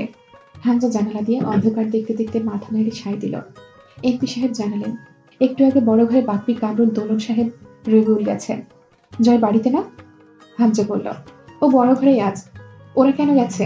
এমপি সাহেব চোখের শীতলতায় বোঝালেন, ওদেরকে ছিটতে এক একজন যদি দু চারটা করে মারে সেটুকুই বা আসে থেকে। মুখে বললেন, দোলনকে পাঠিয়েছি শেষবার জিজ্ঞাসাবাদ করতে। ঘাটিটা কোথায় ওদের সংগঠনের জানা দরকার, কিন্তু এখন মনে হচ্ছে দরকার ছিল না। আমি আর্মির বাটাকে জিন্দা খবর দেবো এবার। আর স্টেটমেন্টের চিন্তা করব না। ঢাকায় যাবার পথে জয়কে একবার কল করে জানতে ইচ্ছে করছিল হামজার বড় ঘরের খবর। আর্মির হামজার অনুপস্থিতিতে কি ঘটাচ্ছে তা নিয়েও ভাবনা এলো। কিন্তু তাকে সকাল হতে হতে রাজধানীতে পৌঁছাতে হবে। জয় ফিরে এসে আবার বসলো সেই লোহার খণ্ডের ওপর। অন্তুর হাতটা ধরা তখনও। অন্তু দাঁড়িয়েই রইল। শরীর ভালো লাগছে না তার। চোখের সামনে মাঝে মধ্যে অন্ধকার হয়ে আসছে। অবরুদ্ধ বড় ঘরটা জুড়ে ভ্যাপসা গন্ধ। পেট গুলিয়ে বমি আসতে চাইল। মুরসালিন জয়কে বলল, তুই তো আমার কাছে এত সময় দিস না। আজ তোর গুরু কোথায় রে জয়? তোদের নম্বর লেগে যাচ্ছে তো। দোয়া কালিমা পড়, ঢাকা গেছে। মুরসালিন ঠোঁট বাঁকিয়ে হাসল। নয়তো আমার কাছে তোকে বেশিক্ষণ ছাড়ার রিস্ক সে নিত না। জয় ক্লান্ত পরিশ্রান্ত দেহটা হাঁটুর উপরে একটু ঝুঁকিয়ে বসে বলল, তুই মানিস নি তো কে মেরেছে জিন্নাকে? সত্যি মরে গেছে রে জিন্না? মোরসেলিন বলল, জয়নাল আমিরকে মারার জন্য তুই আমার আব্বার হৃৎপিণ্ড খণ্ড করেছিলি। এইবার যে জিন্নাকে মেরেছে তার কি করবি সেটা জেনেই আমি তোকে সব বলে দেব। বল। জয় একটা দীর্ঘশ্বাস ফেলে ঠোঁট উল্টে বলল, আমি সেই ছোট্টবেলার কথা শুনতে আসতেছি। আমি সেই ছোটবেলা থেকে শুনে আসতেছি আমির বংশ নির্বংশ হবে। তারপর আসলেই সেটার প্রক্রিয়া শুরু হইল। এক রাতে, তখন আমার বয়স 7। এটা বহুত লোকের আকাঙ্ক্ষা কামনা আমার বংশের কেউ থাকবে না। বড় বাবা এই কথাটাকে সহ্য করতে পারতো না। বড় হয়ে আমি টের পেলাম আমিও পারি না। তুই জানিস মোরসেলিন, আমার কেউ নাই। বাপ, দাদা, চাচা, ভাই, আমার আগের পিছে কেউ নাই। আমি এতগুলো দিন দিলের ভেতর পুষলাম আমি ছাড়াও আর একটা দেহ আছে যার শরীরে আমিরদের রক্ত বইছে। আজ 2 কোষ সেও নাই।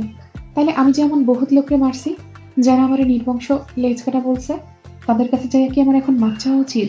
মোরসেলিন চুপ করে কেবল জয়ের দিকে তাকিয়ে রইল অনেকক্ষণ। জয় ঢালাই মেঝে দেখছে। সে নিজের কথা বলার সময় মানুষের চোখে চোখ রাখে না। বড় ভয় লোকে চোখের কথা না পড়ে ফেলে। মোরসেলিন বলল, এমন অসংখ্য সত্তার কাছে মাপ চাওয়ার আছে, কিন্তু আফসোস তুই তাদেরকে পাবি না। আর তারা কেউ আর তোকে ক্ষমা করতে দুনিয়াতে নেই। জয় হেসে ফেলল। তার মধ্যে প্রধান তোর বাপ আর ভাই, তাই তো? হতেও পারে। যদি বলি হ্যাঁ, খুব ভুল হবে না। কেন জানিস? জানি। কারণ তোর বাপ আমার দেবতা আসিল। কত আদর যত্নে আমারে বন্দি করে রাখছিল। কত সুন্দর দিন কাটাইলাম। সেলিমের চোখের সামনে দেখতে দেখতে পাগল হইলাম।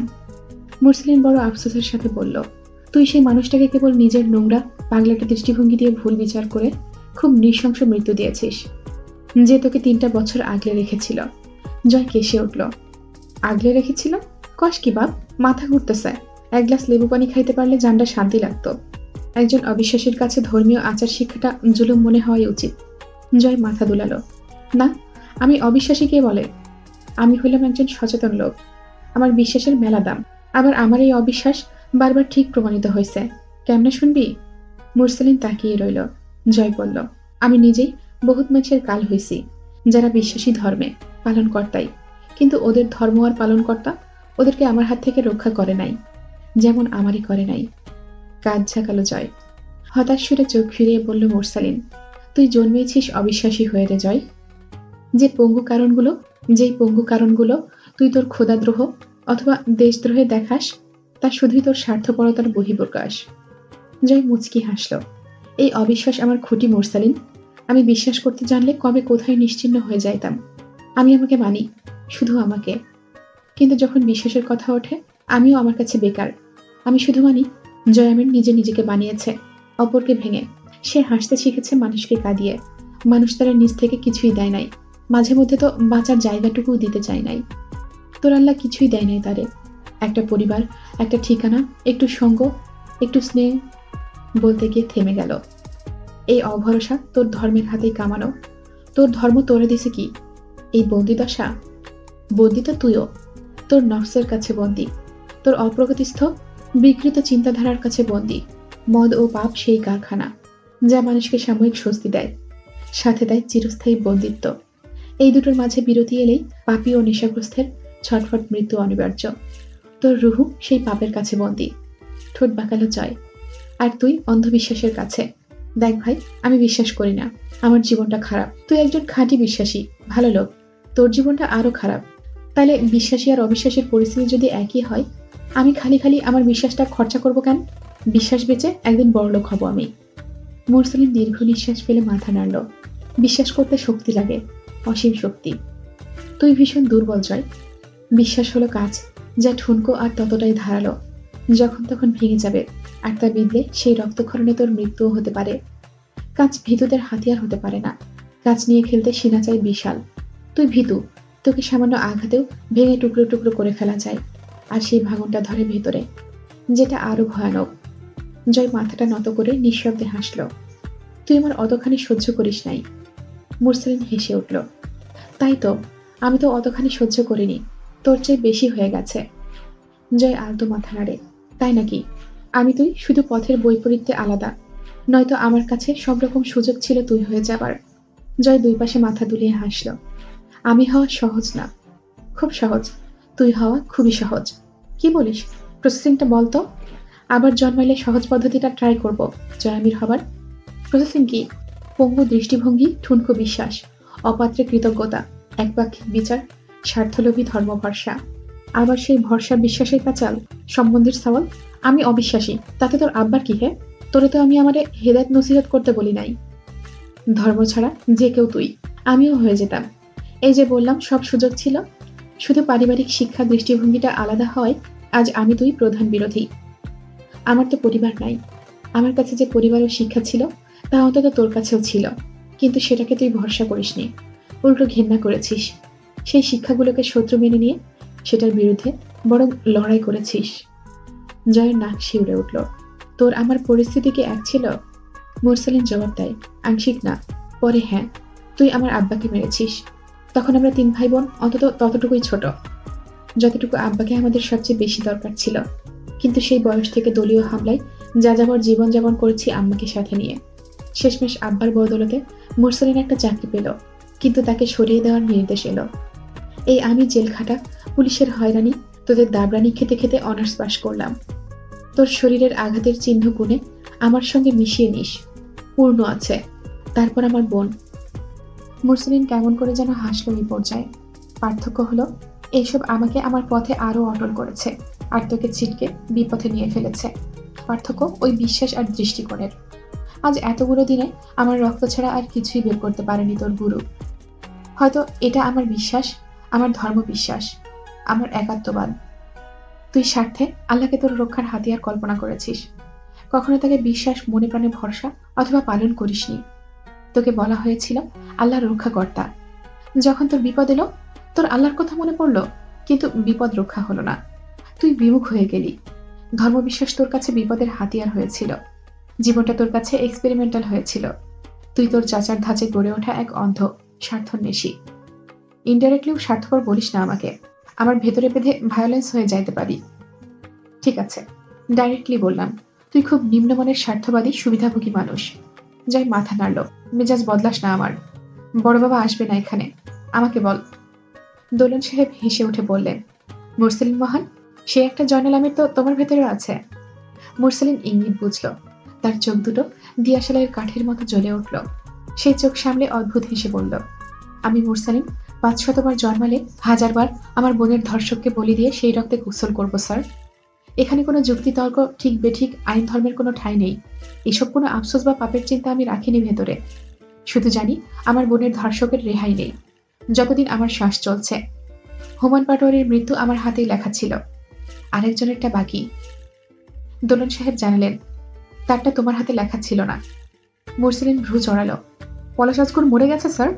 কে মেরেছে? দোলন সাহেব চুপ রইলেন, অথচ মুরসালিন চট করে ধরে ফেলল ব্যাপারটা। কেন? জয় তার দোসরকে মেরে ফেলেছে কেন? ও কি ওর কোনো শুভাকাঙ্ক্ষীকে মৃত্যু ছাড়া অন্য কোনো প্রতিদান দেয় না? কি চলছে বাইরে? দোলন সাহেব প্রসঙ্গ ধরলেন, জয়নাল আমিরের ক্ষেত্রে ব্যাপারটা আলাদা কেন মুরসালিন? জয়নব ও জেবাব জয়নালের বোন ছিল মুরসালিন। মুরসালিনের চোখ কি ভিজে উঠেছে? বিস্মিত হলো তাকে দেখা মানুষগুলো। এই মুরসালিন রক্তে গোসল করে উঠলেও পাথরের মতো অনড়। আজ তার কণ্ঠস্বর ভেঙে এসেছে। মুরসালিন তা লুকাতে আলগোছে হেসে উঠল, এই দুনিয়ার প্রত্যেকটা ভাই এক একটা জয়নাল আমির হোক। আমিও জয়নাল আমির স্যার, কিন্তু মজার ব্যাপার হলো আমার জয়নাল আমিরত্বে নিজের বোনের ইজ্জতের বদলে অন্যের মা বোনের ইজ্জতের নেশা নেই, যা আমি বংশে আছে। আমার জানা মতে জয় তখন দিনাজপুর ছিল না। যায় আসতো না স্যার, ভাড়াটে লোক দিয়ে সৈয়দ বাড়ির নারীদের ইজ্জত ছিনতাই করা মানুষের ভাতিজা জয়। ইজ্জতের বদলে ওরা ইজ্জত নিতে জানে স্যার, নিজের স্ত্রীকেও ছাড় দেয়নি। সেই ইতিহাসও পড়া আমার। অন্তু আশ্চর্য হয়ে বসে পড়ল মেঝের ওপর। জয় এখনো সেই ঢালাই মেঝের দিকে তাকিয়ে আছে, একবারও চোখ তুলে তাকায়নি যতক্ষণ দোলন সাহেব ও মুরসালিন কথা বলছে। অন্তু অন্তত এবার আশা করেছিল জয় মুরসালিনকে কঠিন আঘাত করবে।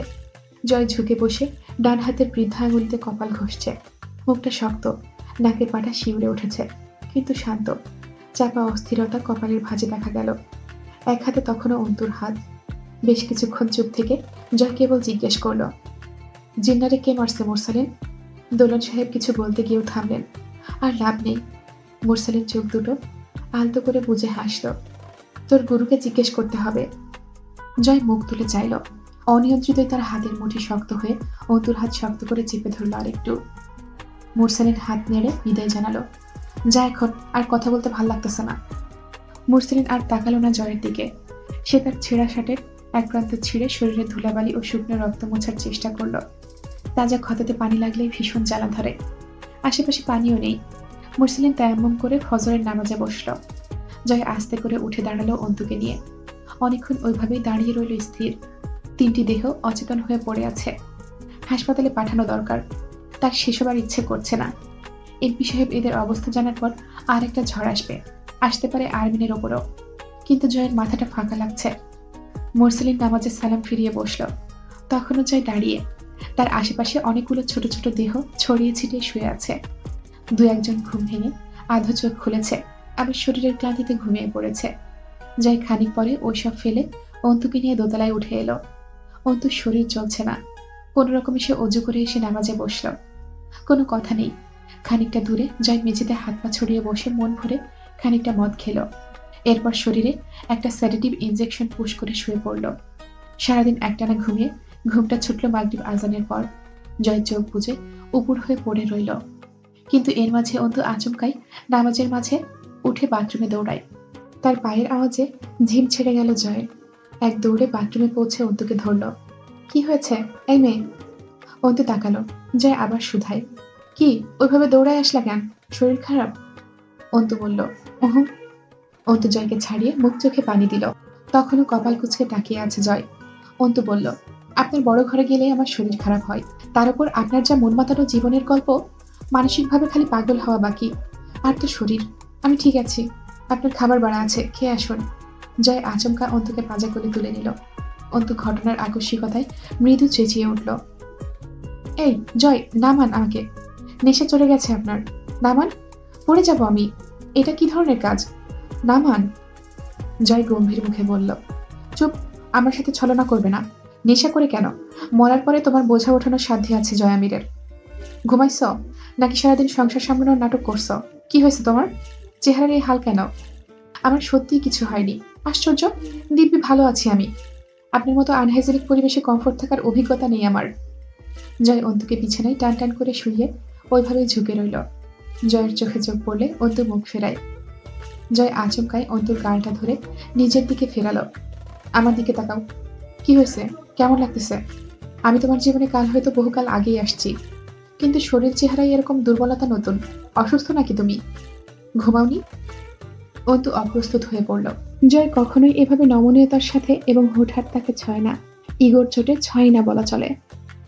অন্তু জয়ের হাত সরিয়ে দিয়ে বলল, কিচ্ছু হয়নি, ঘুমেরই অভাব, এই যা। জয় সোজা হয়ে বিছানায় বসল। একটা বড় করে শ্বাস ফেলে আড়মোড়া ভাঙল। চট করে নিজের চিরায়ত রূপে ফিরল। আমার ধারণা আমার এত দুঃখের গল্প শুনে আপনার আমার উপরে একটা পীড়িত পীড়িত ভাব আইছে। নতুন প্রেমের আছর, ঠিক না ঘরওয়ালি? অন্তু চোখ বুজে ঘাড় কাত করে শুয়ে বলল, আপনি আমার সেরকম স্বামী নন। আপনি স্বামী হওয়ার আগে আসামি আমার। আপনার সামান্য একাংশের প্রেমে পড়াই যায়, অথচ বাকি অধিকাংশকে এড়ানোর উপায় কই? জয় কিছুক্ষণ চুপচাপ দেখল অন্তুকে। অন্তুর সৌন্দর্যে একটা ম্লান ছায়া পড়েছে। উজ্জ্বলতা হারানো মৃত তারকার মতো এক অন্ধকার নেমেছে।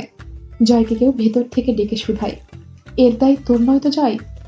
জয় অস্বীকৃতি জানায়, আমার কেন? ভেতর থেকে উত্তর আসে, তুই যে সৌন্দর্য খুঁজছিস তা আমজেদ আলী প্রামাণিকের মেয়ের। তুই যা দেখছিস তা তোর স্ত্রীর। তাহলে দায় কার? স্ত্রীর। কথাটা বিঁধল ভিতরে। আজ এই কথাটাকে নিয়ে মুরসালিন অপমানজনক ইঙ্গিত করেছে। জয়ের ভেতরে একটু আক্রোশ জেগে উঠল। তার স্ত্রী, অথচ সেই আসামি। এমনটাই তো বুঝিয়েছে মুরসালিন। আক্রোশ জেগে উঠল। এখনো মেয়েটার শারীরিক সৌন্দর্য অক্ষত। চিকন স্বর্ণের চুরি পরা হাত দুটো বুকের ওপর ভাঁজ করে শুয়েছে। সেই হাত দুটো সুন্দর। জয়ের চোখে অন্তুর শরীরের সবচেয়ে আকর্ষণীয় অংশ অন্তুর গলার নিচটা। ফর্সা গলায় স্বর্ণের চেন। বরাবর জয়ের চোখ লেগে যায় ওইখানে। জয় অন্তুকে ডিঙিয়ে ওপাশে গিয়ে শুয়ে পড়ল। অন্তু উঠে বসে। জয় চোখ বুজেই হাত চেপে ধরল।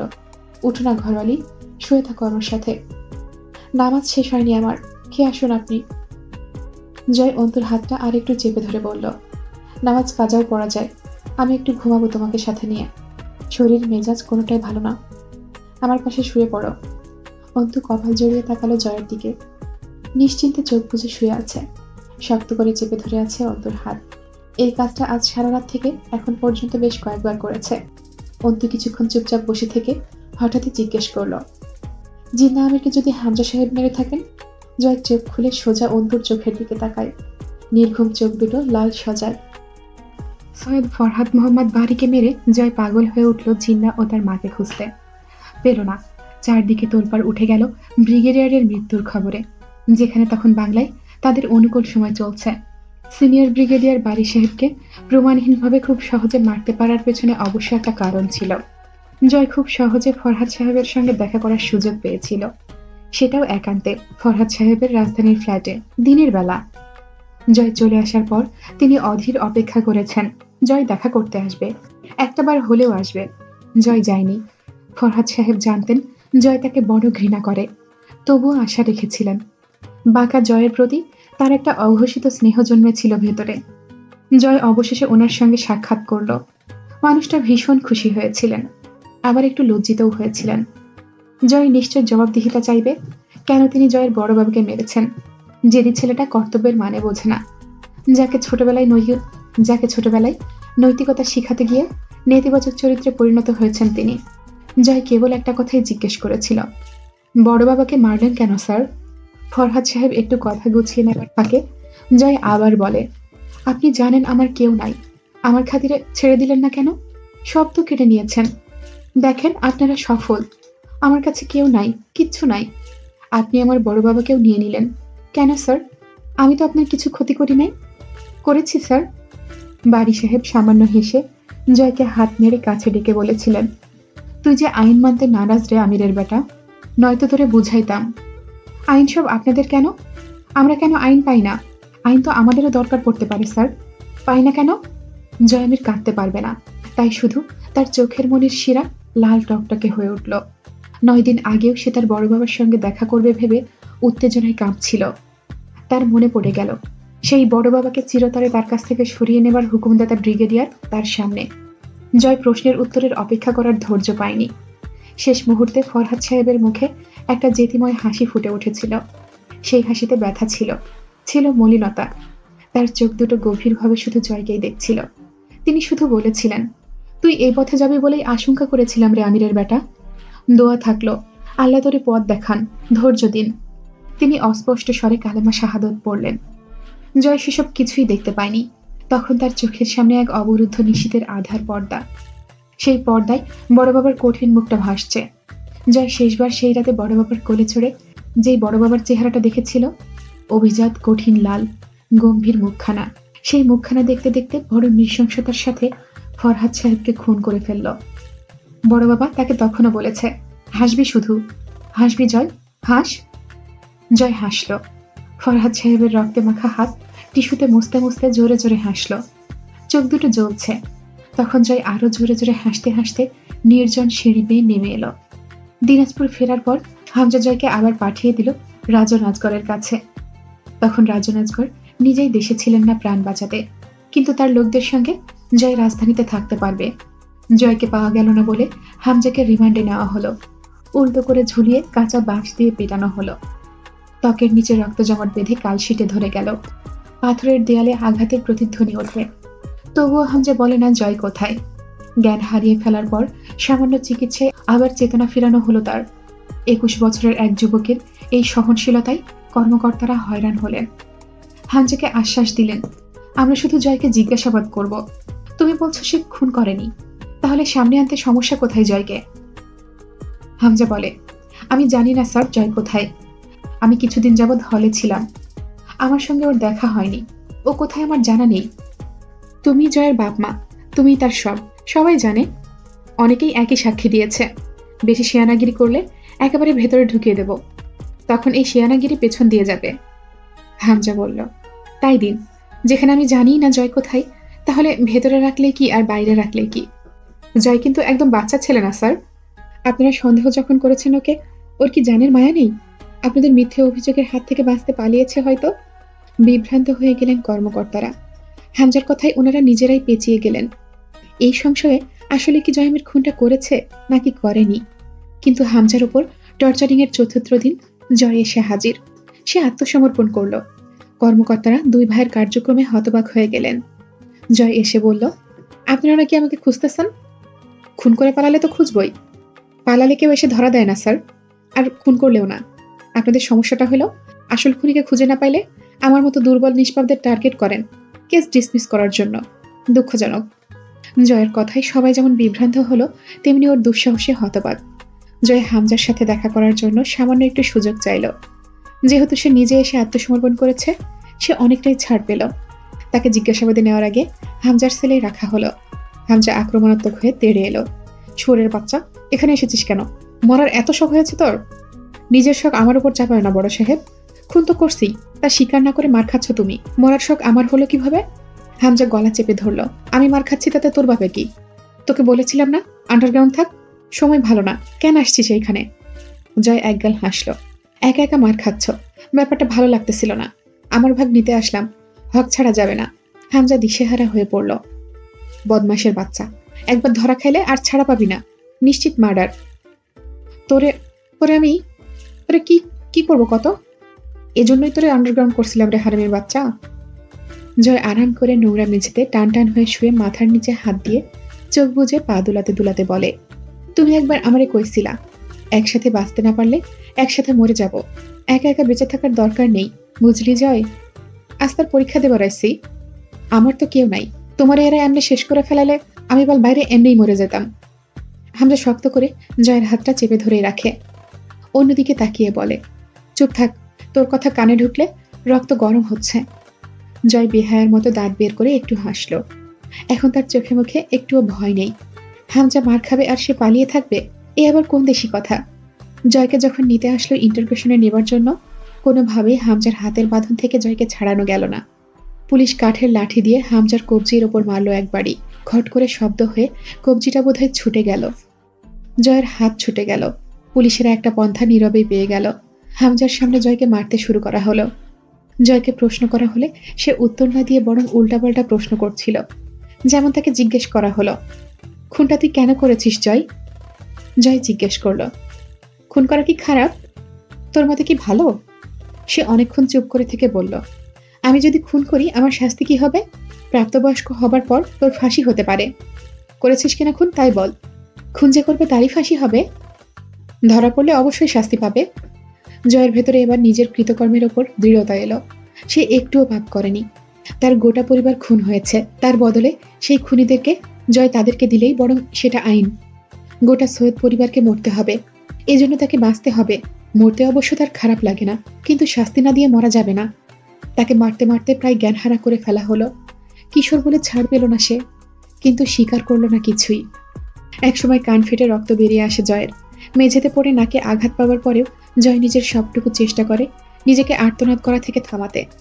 তার ভয় হয় তার আঘাতে হামজা নির্ঘাত খুনের দায় নিজে স্বীকার করে বসবে। হলো সেই রকম। হামজা পুলিশের পায়ের কাছে বসে পড়ল। জয় কিছু করে নাই স্যার, ওরে মারবেন না। পুলিশ পৈশাচিক হাসল। তাহলে কি তুই করছিস? হামজা চট করে বলে, হ্যাঁ জি স্যার, মানে খুন করি নাই, কিন্তু কিন্তু আমার অপরাধ আছে স্যার। জানি কে খুন করছে।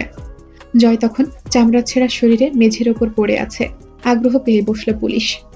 হামজা সেলিমের নাম বলে দিল। পুলিশ জিজ্ঞেস করলেন, সে কেন মারবে ব্রিগেডিয়ারকে? হামজা জানালো, কারণ সেলিম বাড়ি স্যারের মাদ্রাসায় কিছু বছর আগে আগুন দেবার সময় আমাকে কাজে লাগিয়েছিল। কিছু বছর আগেও একবার সেই মাদ্রাসায় আগুন দিয়েছিল। তারপর মাদ্রাসা থেকে খুব মারধর করে তেড়ে দেওয়া হয় সেলিম কাকাকে। সেই রাগ। তো তুই বলতে চাচ্ছিস সে এবার বাড়ি সাহেবকে মারতেও তোকে ব্যবহার করেছে?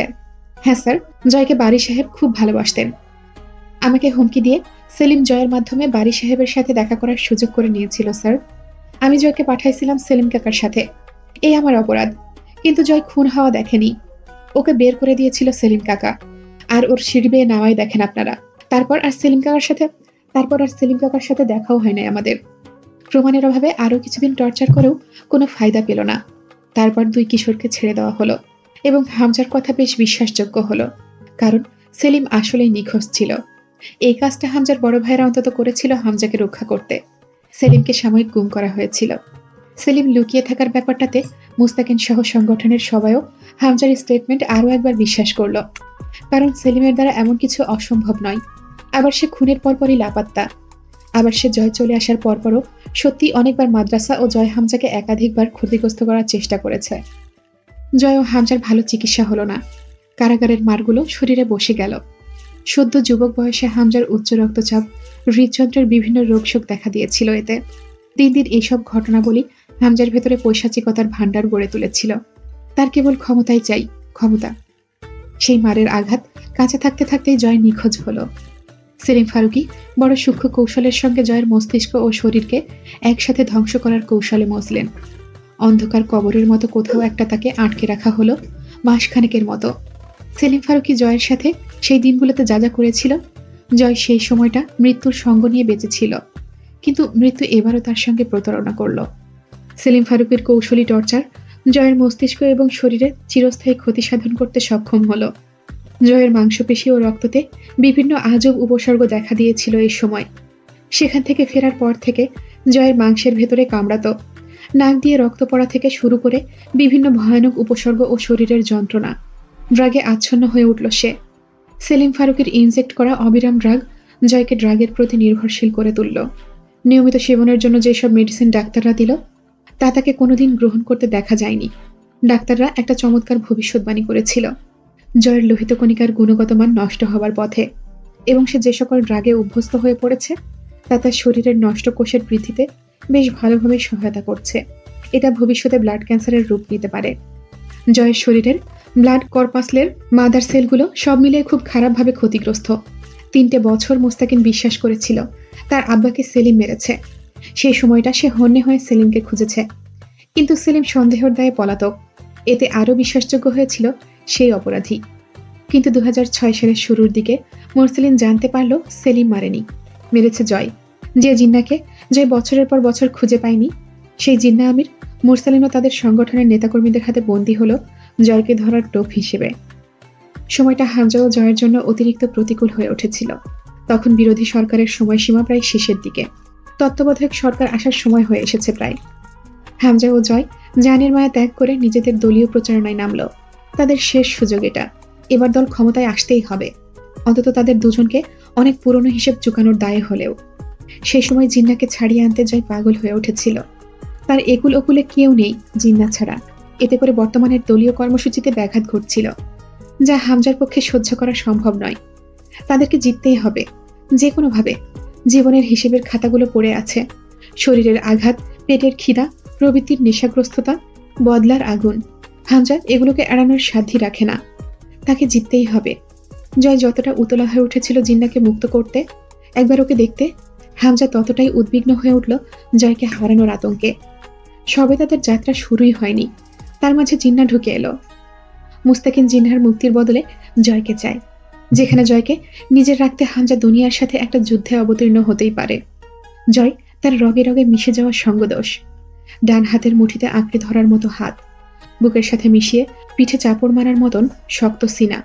জয় তার এক জনমের পাপাচারের সঙ্গী। সে জয়কে ছোট্ট বয়সে জিতে এনেছে, তার রুহ না গেলে জয় যাবে না। জয়কে সে আশ্বাস দিল, নির্বাচনের জিত তাদের হবে, তারপর দুনিয়া তাদের। এখন শুধু প্রচারণার কাজে মন লাগা। দেশে মার্শাল ল জারি হলো। হামজা সেনাবাহিনীর হাতে মার খেল। দেহে ছেপে যাওয়া দাগের সংখ্যা বাড়ল, গাঢ় হলো ক্ষতগুলো। ভেতরের আগুন নিভে ব্যথা গলে তা লাভায় পরিণত হলো, যা জ্বলন্ত কিন্তু শান্ত গলিত। তা দাউ দাউ করে জ্বলে না, কেবল নিঃশব্দে বয়ে যায় জমিন পুড়িয়ে ছাই করতে করতে। নবম সংসদ নির্বাচন অনুষ্ঠিত হয়েছিল 2008-এর ডিসেম্বরের শেষ তারিখে। জিতে গেল হামজার দল। এবার হামজার আধিপত্য বিস্তারে আর বাধা এলে হামজা তা মানবে কেন? বাধা হয়ে যা আসবে তা ছাই হবে। মুস্তাকিনদের ভেসে বেড়ানোর দিন এলো। চারিদিকে তাদের আটক, গুম, খুন বাড়ল। সেরকম ভাসমান এক সময়ে বন্দি জিন্না আমির গায়েব হয়ে গেল তাদের আটকখানা থেকে। কেউ জানলই না জিন্না কোথায়। জিন্না আমির হামজার হাতে বলি হয়ে গেল এক রাতে। জয়ের শেষ পিছুটানকে মেরে হামজা হাত মুছে ফেলল কালো পাঞ্জাবির নিচের পৃষ্ঠে। জয় জানেনি তা। দিন যত যাচ্ছিল জয় উন্মাদ হয়ে উঠছিল জিন্নাকে পেতে, আর তারল আগ্রাসন বাড়ছিল সৈয়দ পরিবারের প্রতি। যা হামজা চাইছিল ঠিক সেই মোতাবেক সব এগোলো। হামজার ওয়ার্কশপ উঠল, বাড়ির নকশায় বড় ঘর তৈরি হলো। নিজের নকশা তৈরি করেছিল পাটোয়ারি বাড়ির। বড় ঘরটার দৈর্ঘ্য প্রস্থে 65 বাই 30 ফুট। বড় ঘর তৈরির খাতিরে হামজার বাড়ি মোট মিলিয়ে বিশাল হলো। দোতলার অর্ধেকের বেশি খালি পড়ে থাকে, সেখানটা পরিত্যক্ত। বড় ঘরের গুদামের অংশে মেটাল মেল্টিং মেশিন এলো। 2012-তে বড় ঘরে সেই ধাতু গলানোর চুল্লিতে সর্বপ্রথম সেলিম ফারুকী গলেছিল। তাকে পিস পিস করে কেটে কেটে গলানো হয়েছিল চুল্লিতে। হামজা কেটেছিল, জয় গলিয়েছিল। সেলিমের বাঁ হাতের এক অংশ পচে ক্ষয় হয়েছে বড় ঘরেই। সেলিম ফারুকীর হাতের পাথরের আংটিগুলোর কমতি ছিল না। অন্তু প্রথম দিন বড় ঘরে ঢুকে সেই ক্ষয়িত হাতের আংটিগুলোই দেখেছিল। মুস্তাকিন মহান পিবিআই ডিপার্টমেন্টের ইনভেস্টিগেটর নিযুক্ত হলেন।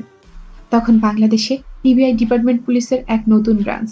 চাকরির 1 বছরেরও কম সময়েই মুস্তাকিন দল বিরোধী তদন্ত কার্যক্রমের ফলে ওপর মহল থেকে আদেশ এলো তাকে প্রথমে চাকরি থেকে বরখাস্ত করে পরে দুনিয়া থেকে।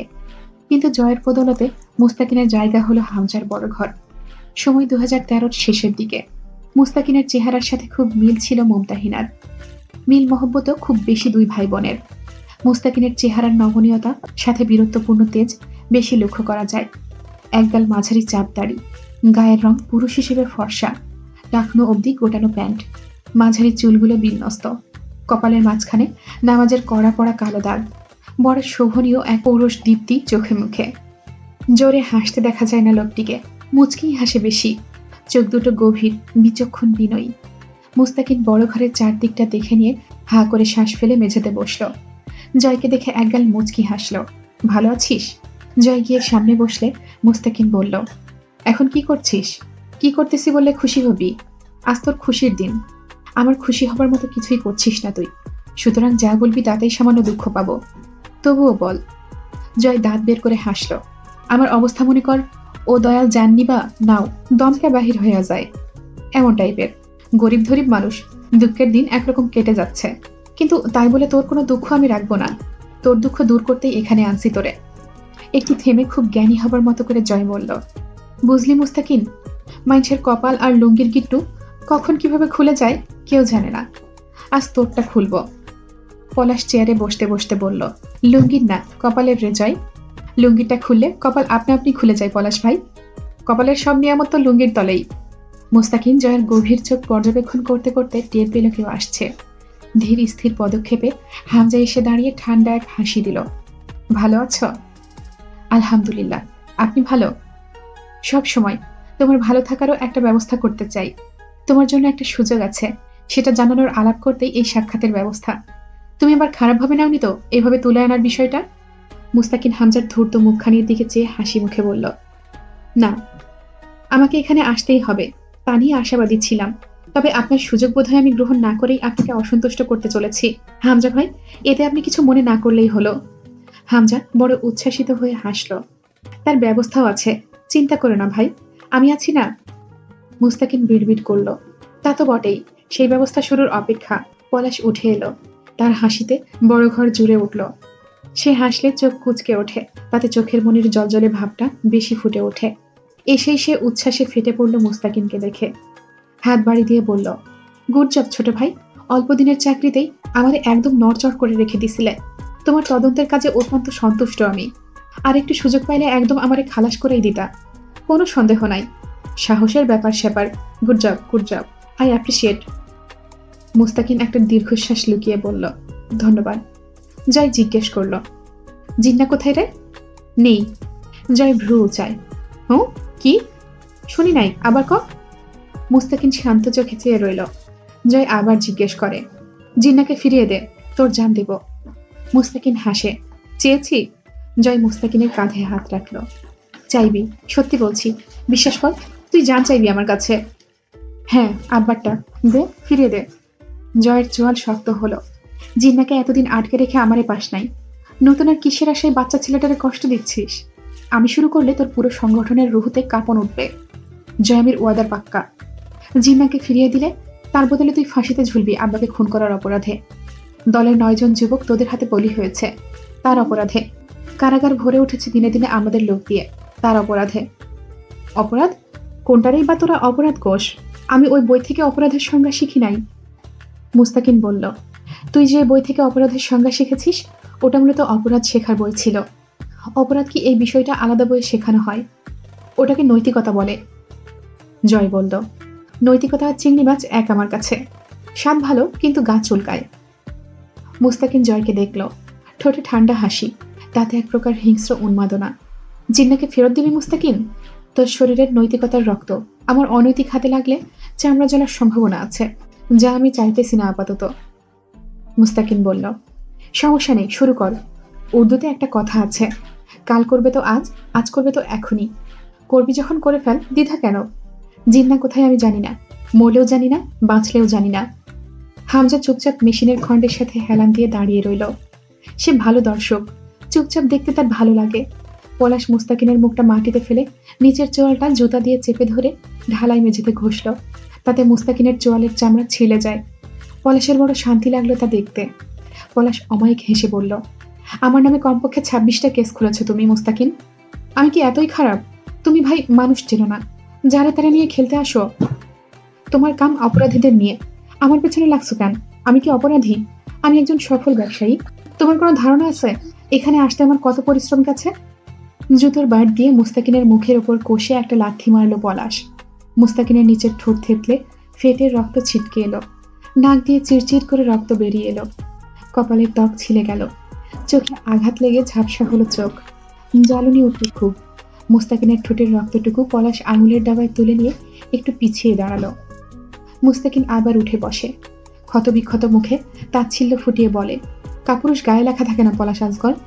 আমি তদন্ত ভরা ময়দানে করে তোর গেম ওভার করছিলাম, আর তুই আমার 1 ফোঁটা রক্ত নিতে দেখ কত আয়োজন করেছিস। একজনের জন্য এই ঘরে 3 জন, বাহিরে শখানেক দাঁড় করিয়ে রেখে এসেছিস। এটাকেই বরং বিরত ধরে মরি যে এক আমিকে দমন করতে তোদের গোটা ফোর্স দাঁড়িয়ে যেতে হয়। খোলা ময়দানে আমার একার জন্য তুই একা আসতি না হয়। হারলেও অন্তত এইটুকু আনন্দ নিয়ে মরতাম যে জীবনের শেষ মোকাবেলাটা কোনো পুরুষের সাথে হয়েছিল। এখন তো মরার পরে আফসোস থাকবে যে কতগুলো কুকুরের দলীয় দংশনে প্রাণ হারিয়েছি আমি সৈয়দ মুস্তাকিন মহান। পলাশ দুঃখিত ভঙ্গিতে হাসল। আমি তোর আফসোসের চিন্তা করছি না ইনভেস্টিগেটর। আমি আমার সৌভাগ্যের কথা ভাবছি যে তোর মতো একজন সৎ বীর আইনের কর্মকর্তার মহান শরীরে আমি আমার কুত্তা মার্কা দাঁত বসাইতে পারবো। এই দুঃখে আমি তোকে জীবিত রাখবো ইনভেস্টিগেটর। পরাগের মাঝে আমি তোর পরিচয় জীবিত রাখবো। ওকে লোকে চেনে না, তোর বীরত্বপূর্ণ নামে চিনবে। পলাশ অলস পায়ে হেঁটে গিয়ে একটা বস্তা টেনে এনে জয়ের সামনে রাখে। তাতে হকি স্টিক, মেহগনির কাঁচা খড়ি, রড, ছুরি, দা, চাপড়, বড় বড় কয়েকটা স্ক্রুড্রাইভার, হাতুড়ি, ছোট কুড়াল, কয়েকটা শাবল ইত্যাদি। বেশ ভার বস্তাটা। পলাশের জন বলবান শরীরটাও ঘেমে উঠল এই খাটুনিতে। জয় শরীরের শার্ট ও গেঞ্জি খুলে শার্টটা ফেলে দিল মেঝেতে। গেঞ্জিটা মুস্তাকিনের মুখে গুজে দিয়ে তখন রড দিয়ে পেটাতে শুরু করলো। হামজা আস্তে করে সেখান থেকে চলে যায়। সে নতুন বিয়ে করেছে, তিনি জিজ্ঞেস করলে বলবে সিগারেট টানতে এসেছিল। বেশি দেরি করলে কতটা অবিশ্বাস্য লাগতে পারে, কারণ সিগারেট খেতে খুব দেরি লাগে না। মুস্তাকিনের ডান হাতের কোনায়ের অস্থিসন্ধাটা খটাক করে ছুটে হাতটা ঝুলে গেল মোটা ইস্পাত রডের আঘাতে। শরীরের চামড়া উঠে মাংসপেশিগুলো ছিঁড়ে ছিঁড়ে উঠে এলো কোনো কোনো আঘাতে। মুস্তাকিন প্রথমবার জ্ঞান হারানোর আগে মুখে গুজে থাকা গেঞ্জির ওপর একবার বমি করে ফেলল। জয় ক্লান্ত হয়ে রড ফেলে দেয়, গেঞ্জিটা বের করে আনে। মুস্তাকিন অচেতনের মতো পড়ে রইল। সেদিন জিজ্ঞাসাবাদ আর হলো না। ডাক্তার 2 দিন ধরে চিকিৎসা দিল মুস্তাকিনকে বড় ঘরেই। ডাক্তার তার জীবনের শেষ চিকিৎসাটা বেশ যত্নের সাথে ব্যথিত হৃদয়ে করল। মুস্তাকিনের জ্ঞান ফেরার পর ডাক্তারের দেহটা ধাতু গলানোর মেশিনের জ্বালানি হয়ে গেল। হামজা ডাক্তারকে বড় ঘর থেকে বাইরে পাঠানোর ঝুঁকি কেন নেবে? সেই একই প্রশ্ন জয়ের। জিন্নাকে ফিরিয়ে দে, তোকে খুন করার খুব একটা ইচ্ছে নেই আমার। মুস্তাকিন বুঝেছিল জয়ের ভেতরের উন্মাদনা। সে যদি বলে জিন্না নিখোঁজ, জয় বিশ্বাস করবে না। সে জন্মগত অবিশ্বাসী। সে ধরে নেবে জিন্নাকে ওরা মেরে ফেলেছে। মুস্তাকিনের চোখের সামনে আম্মা, মুমতাহিনা, মুরসালিন আর মাদ্রাসার ছোট ছোট এতিমগুলোর মুখ ভেসে উঠল। জয় ওদেরকে মশার ঠ্যাঙের মতো ছেড়ে ফেলবে। মুস্তাকিন শেষ মুহূর্তেও স্বীকার করেনি জিন্না হারিয়ে গেছে। সে বছর ধরে জিন্নার খোঁজ করছে, কিন্তু না খুঁজে পেয়েছে, না কে তাকে অপহরণ করতে পারে তার কোনো প্রমাণ বা হদিস মিলেছে। তার ধারণা ছিল জিন্নাকে সরিয়ে নিয়েছে, কিন্তু সে জয়ের ভেতরের এই খেয়াল কোনোভাবে আসতে দিতে পারে না যে জিন্না বেঁচে নেই। জয় উন্মাদ ও অন্ধ, তাকে বিশ্বাস করানো যাবে না জিন্নাকে মুরসালিন মারেনি। মুস্তাকিন জয়ের ভেতরে এই ভয়টুকু রাখলো যে সৈয়দ পরিবারে হামলা হলে জিন্নার জান যেতে পারে, যাতে মুস্তাকিনের পরিবার আপাতত সুরক্ষিত থাকে জয়ের কাছ থেকে। মুস্তাকিন শেষ মুহূর্তে একবার মুরসালিনের সাথে 2-4টে কথা বলার জন্য আর আম্মা ও মুমতাহিনাকে দেখার জন্য বড় ছটফট করছিল। জয়ের কাছে সেসব বেকার। সে কবে এইসব মায়ার সম্পর্কের বাঁধন থেকে মুক্ত হয়ে এসবের ঊর্ধ্বে চলে গিয়েছে। এক পিশাচ হয়ে বেঁচে আছে সে, যে জীবন মৃত। তাকে মৃত্যু দেওয়া সম্ভব নয়, কারণ সে জীবিত নেই। জয়ের অদীপ্ত রূপ মৃত্যুকে প্রদক্ষিণ করে কিছুদিনের সময় চেয়ে নিয়ে পিশাচ হিসেবে রক্তের নেশায় ফিরে চলে আসা চলন্ত ধ্বংস। ছেঁড়া ছুটে মোরসালিনকে জয় সারা রাত ধরে পিটালো। হাড়া খড়ির ধার কাঁটাযুক্ত চাবুকের চেয়েও রক্তক্ষয়ী। মোরসালিনের দেহের মাংস খড়ির সাথে ছিঁড়ে ছিঁড়ে এলো। বেশ কয়েকবার রক্ত বমি করে ফেলল। নাক কান দিয়ে রক্ত বেরিয়ে এলো। ফজরের আজানের আগে জয় টের পায় মুস্তাকিন শুধুই একটা ছেঁড়া দেহ। জয়ের কোনো কাজে লাগবে না সে। মুস্তাকিনের গলাটা আলাদা করে ফেলল দেহ থেকে। ঠিক আলাদা নয়, সামান্য একটু ঘাড়ের কাছে চামড়ার সাথে বেঁধে রইল। একদলা রক্ত ফিনকি দিয়ে ছুটে এসে জয়ের বুক মুখ হাত ভরিয়ে দেয়। জয় সেই রক্তে ডুবে ধপ করে বসে পড়ে মেঝেতে। চোখ দুটো বুজে বসে থাকে ওইভাবেই মিনিট 5। শেষ রাতে দোতলায় উঠে এসে গোসল করে বেশ কয়েকটা ড্রাগ শরীরে ইনজেক্ট করে লম্বা একটা ঘুম দিয়ে সে সাজায় মুরসালিনকে ধরার প্ল্যান। মুরসালিনের পদক্ষেপ বড় বিচক্ষণ। জয় উপায় খুঁজে পায়। মুরসালিনকে ধরতে হলে মুমতাহিনা একটা ভালো টোপ। মুস্তাকিনদের মাদ্রাসায় যেসব রাজাকার ও জঙ্গি পয়দা হয়েছে তাদেরকে নিপাত ডাকেল হামজার কাছে। জয়ের কাছে বিষয়টা খারাপ লাগলো না। বাচ্চাদের জীবন খারাপ কাটাটাই নিয়ম। জয়ের অভিজ্ঞতা তাই বলে। আর জিন্নাও তো পচে মরছে, সেও তো কিশোর। অন্তুর শরীরটা প্রতি মুহূর্তে আরো দুর্বল হয়ে পড়ছে। সে বেশ কিছুক্ষণ পর শুধু জয়কে এইটুকুই জিজ্ঞেস করতে পারল, আপনি মুরসালিন মোহনকেও মেরে ফেললেন? জয় মাথা নাড়ল। মেরে ফেললাম। অন্তু কত কিছু বলতে চায়, কিন্তু একটা ঢোকের সাথে সব কথা গিলে নিয়ে শুধু আস্তে করে বলে, তার কাছে তো জিন্না নাও থাকতে পারে। ছিল, কিন্তু পরে আর পাইনি। সামলে ফেলেছিল আমার নাকে দড়ি দিয়ে ঘুমানোর জন্য। আর তারপর মুরসালিনকে খুঁজতে শুরু করলাম। পলাশ কেন সাহায্য করেছিল এতে? মুস্তাকিনকে মারার পর পলাশের গুদামে আগুন লাগিয়ে দিয়েছিল মুরসালিন। অন্তু কিছুক্ষণ চুপচাপ চোখ বুজে বসে রইল। তার এই প্রতিক্রিয়াটা অদ্ভুত। সে এই নিয়ে আর কিছুই বলল না। তার শরীরটা দুর্বল হয়ে পড়েছে। আজকাল নিয়ন্ত্রণহীন অবস্থা শরীরের। যখন তখন সুস্থ অসুস্থতার চক্র ঘুরতে থাকে। জয় তার নিজের দৃষ্টিকোণ থেকে দেখা ও জানা গল্পটুকু অন্তুকে বলে একটা মোটা চরুদ ধরালো। অশান্ত জয়কে খুব বেশি দেখা যায় না। সিগারেট টানা জয় মূলত অশান্ত, অস্থির। বুকে ব্যথা চাপা জয়। অন্তু টের পায় জয়ের ভেতরে এখন তোলপাড় চলছে। এই তোলপাড়ের নাম হামজা। তোলপাড়ের নাম হিসেবে নামটা নতুন। জয় সিগারেটের ধোঁয়া ছাড়ল নাক মুখ ভরে। তাতেই অন্তুর নিস্তব্ধতা ভাঙে। ধোঁয়া নাকে যেতেই এক লাফে ছিটকে খাটের কিনারায় বসে বমি করে ফেলল।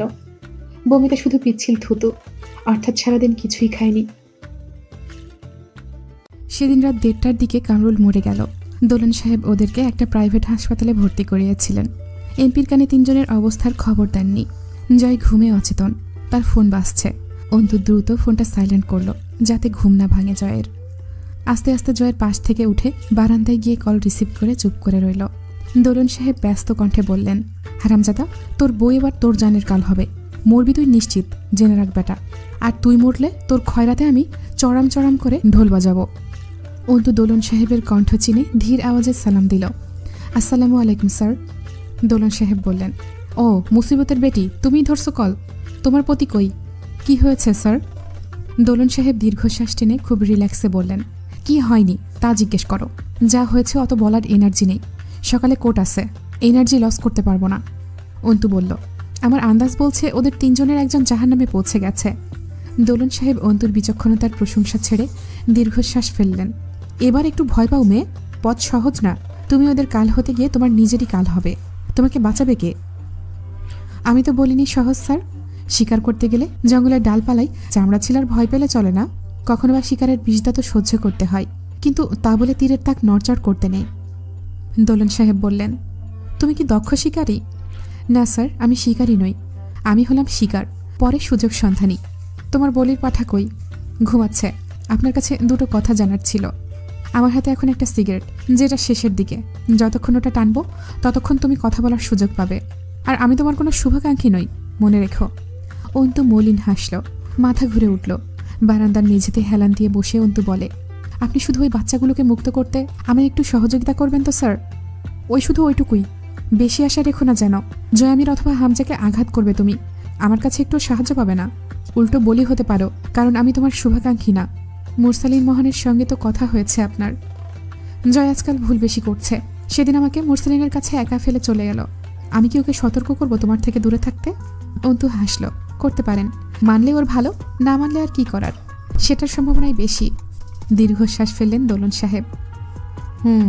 যা করবে তাড়াতাড়ি, তোমার মরণের ঘন্টা বাজবে, আমি সেই অপেক্ষায়। যুবতী বয়সেই মরে যাবে তুমি, খুব আফসোসের ব্যাপার। যতদিন হামজা না ফিরছে মিথ্যা আমি বলবো এমপির কাছে। তারপর জয় ঘুমের মাঝেই কেসে উঠল। অন্তু সজাগ হলো, কল কেটে ভাবির নাম্বার তুলে কল করল। কলটা রিসিভ করলেন রাবেয়া। নাক পরিষ্কার করে সালাম দিয়ে বললেন, কে? ঘুমাওনি? অন্তু, ভালো আছো আম্মু? রাবেয়ার ভারী নিঃশ্বাস শোনা গেল। বেশ কটা মাস অন্তুকে দেখেননি। উপচে আসা কান্নাটা লুকিয়ে নিতে খুব বেগ পেতে হলো ওনার। অন্তু জানে রাবেয়া বেগম জায়নামাজে বসা। তাহাজ্জুদের সালাম ফিরিয়ে চোখ মুছে কল রিসিভ করেছেন। রাবেয়া কেমন করে যেন জিজ্ঞেস করল, বেঁচে আছিস তো অন্তু? অন্তু হাসে, চোখ জোড়া জ্বলে উঠল তার। জানালার গ্রিল ভেদ করে আকাশের দিকে তাকায়।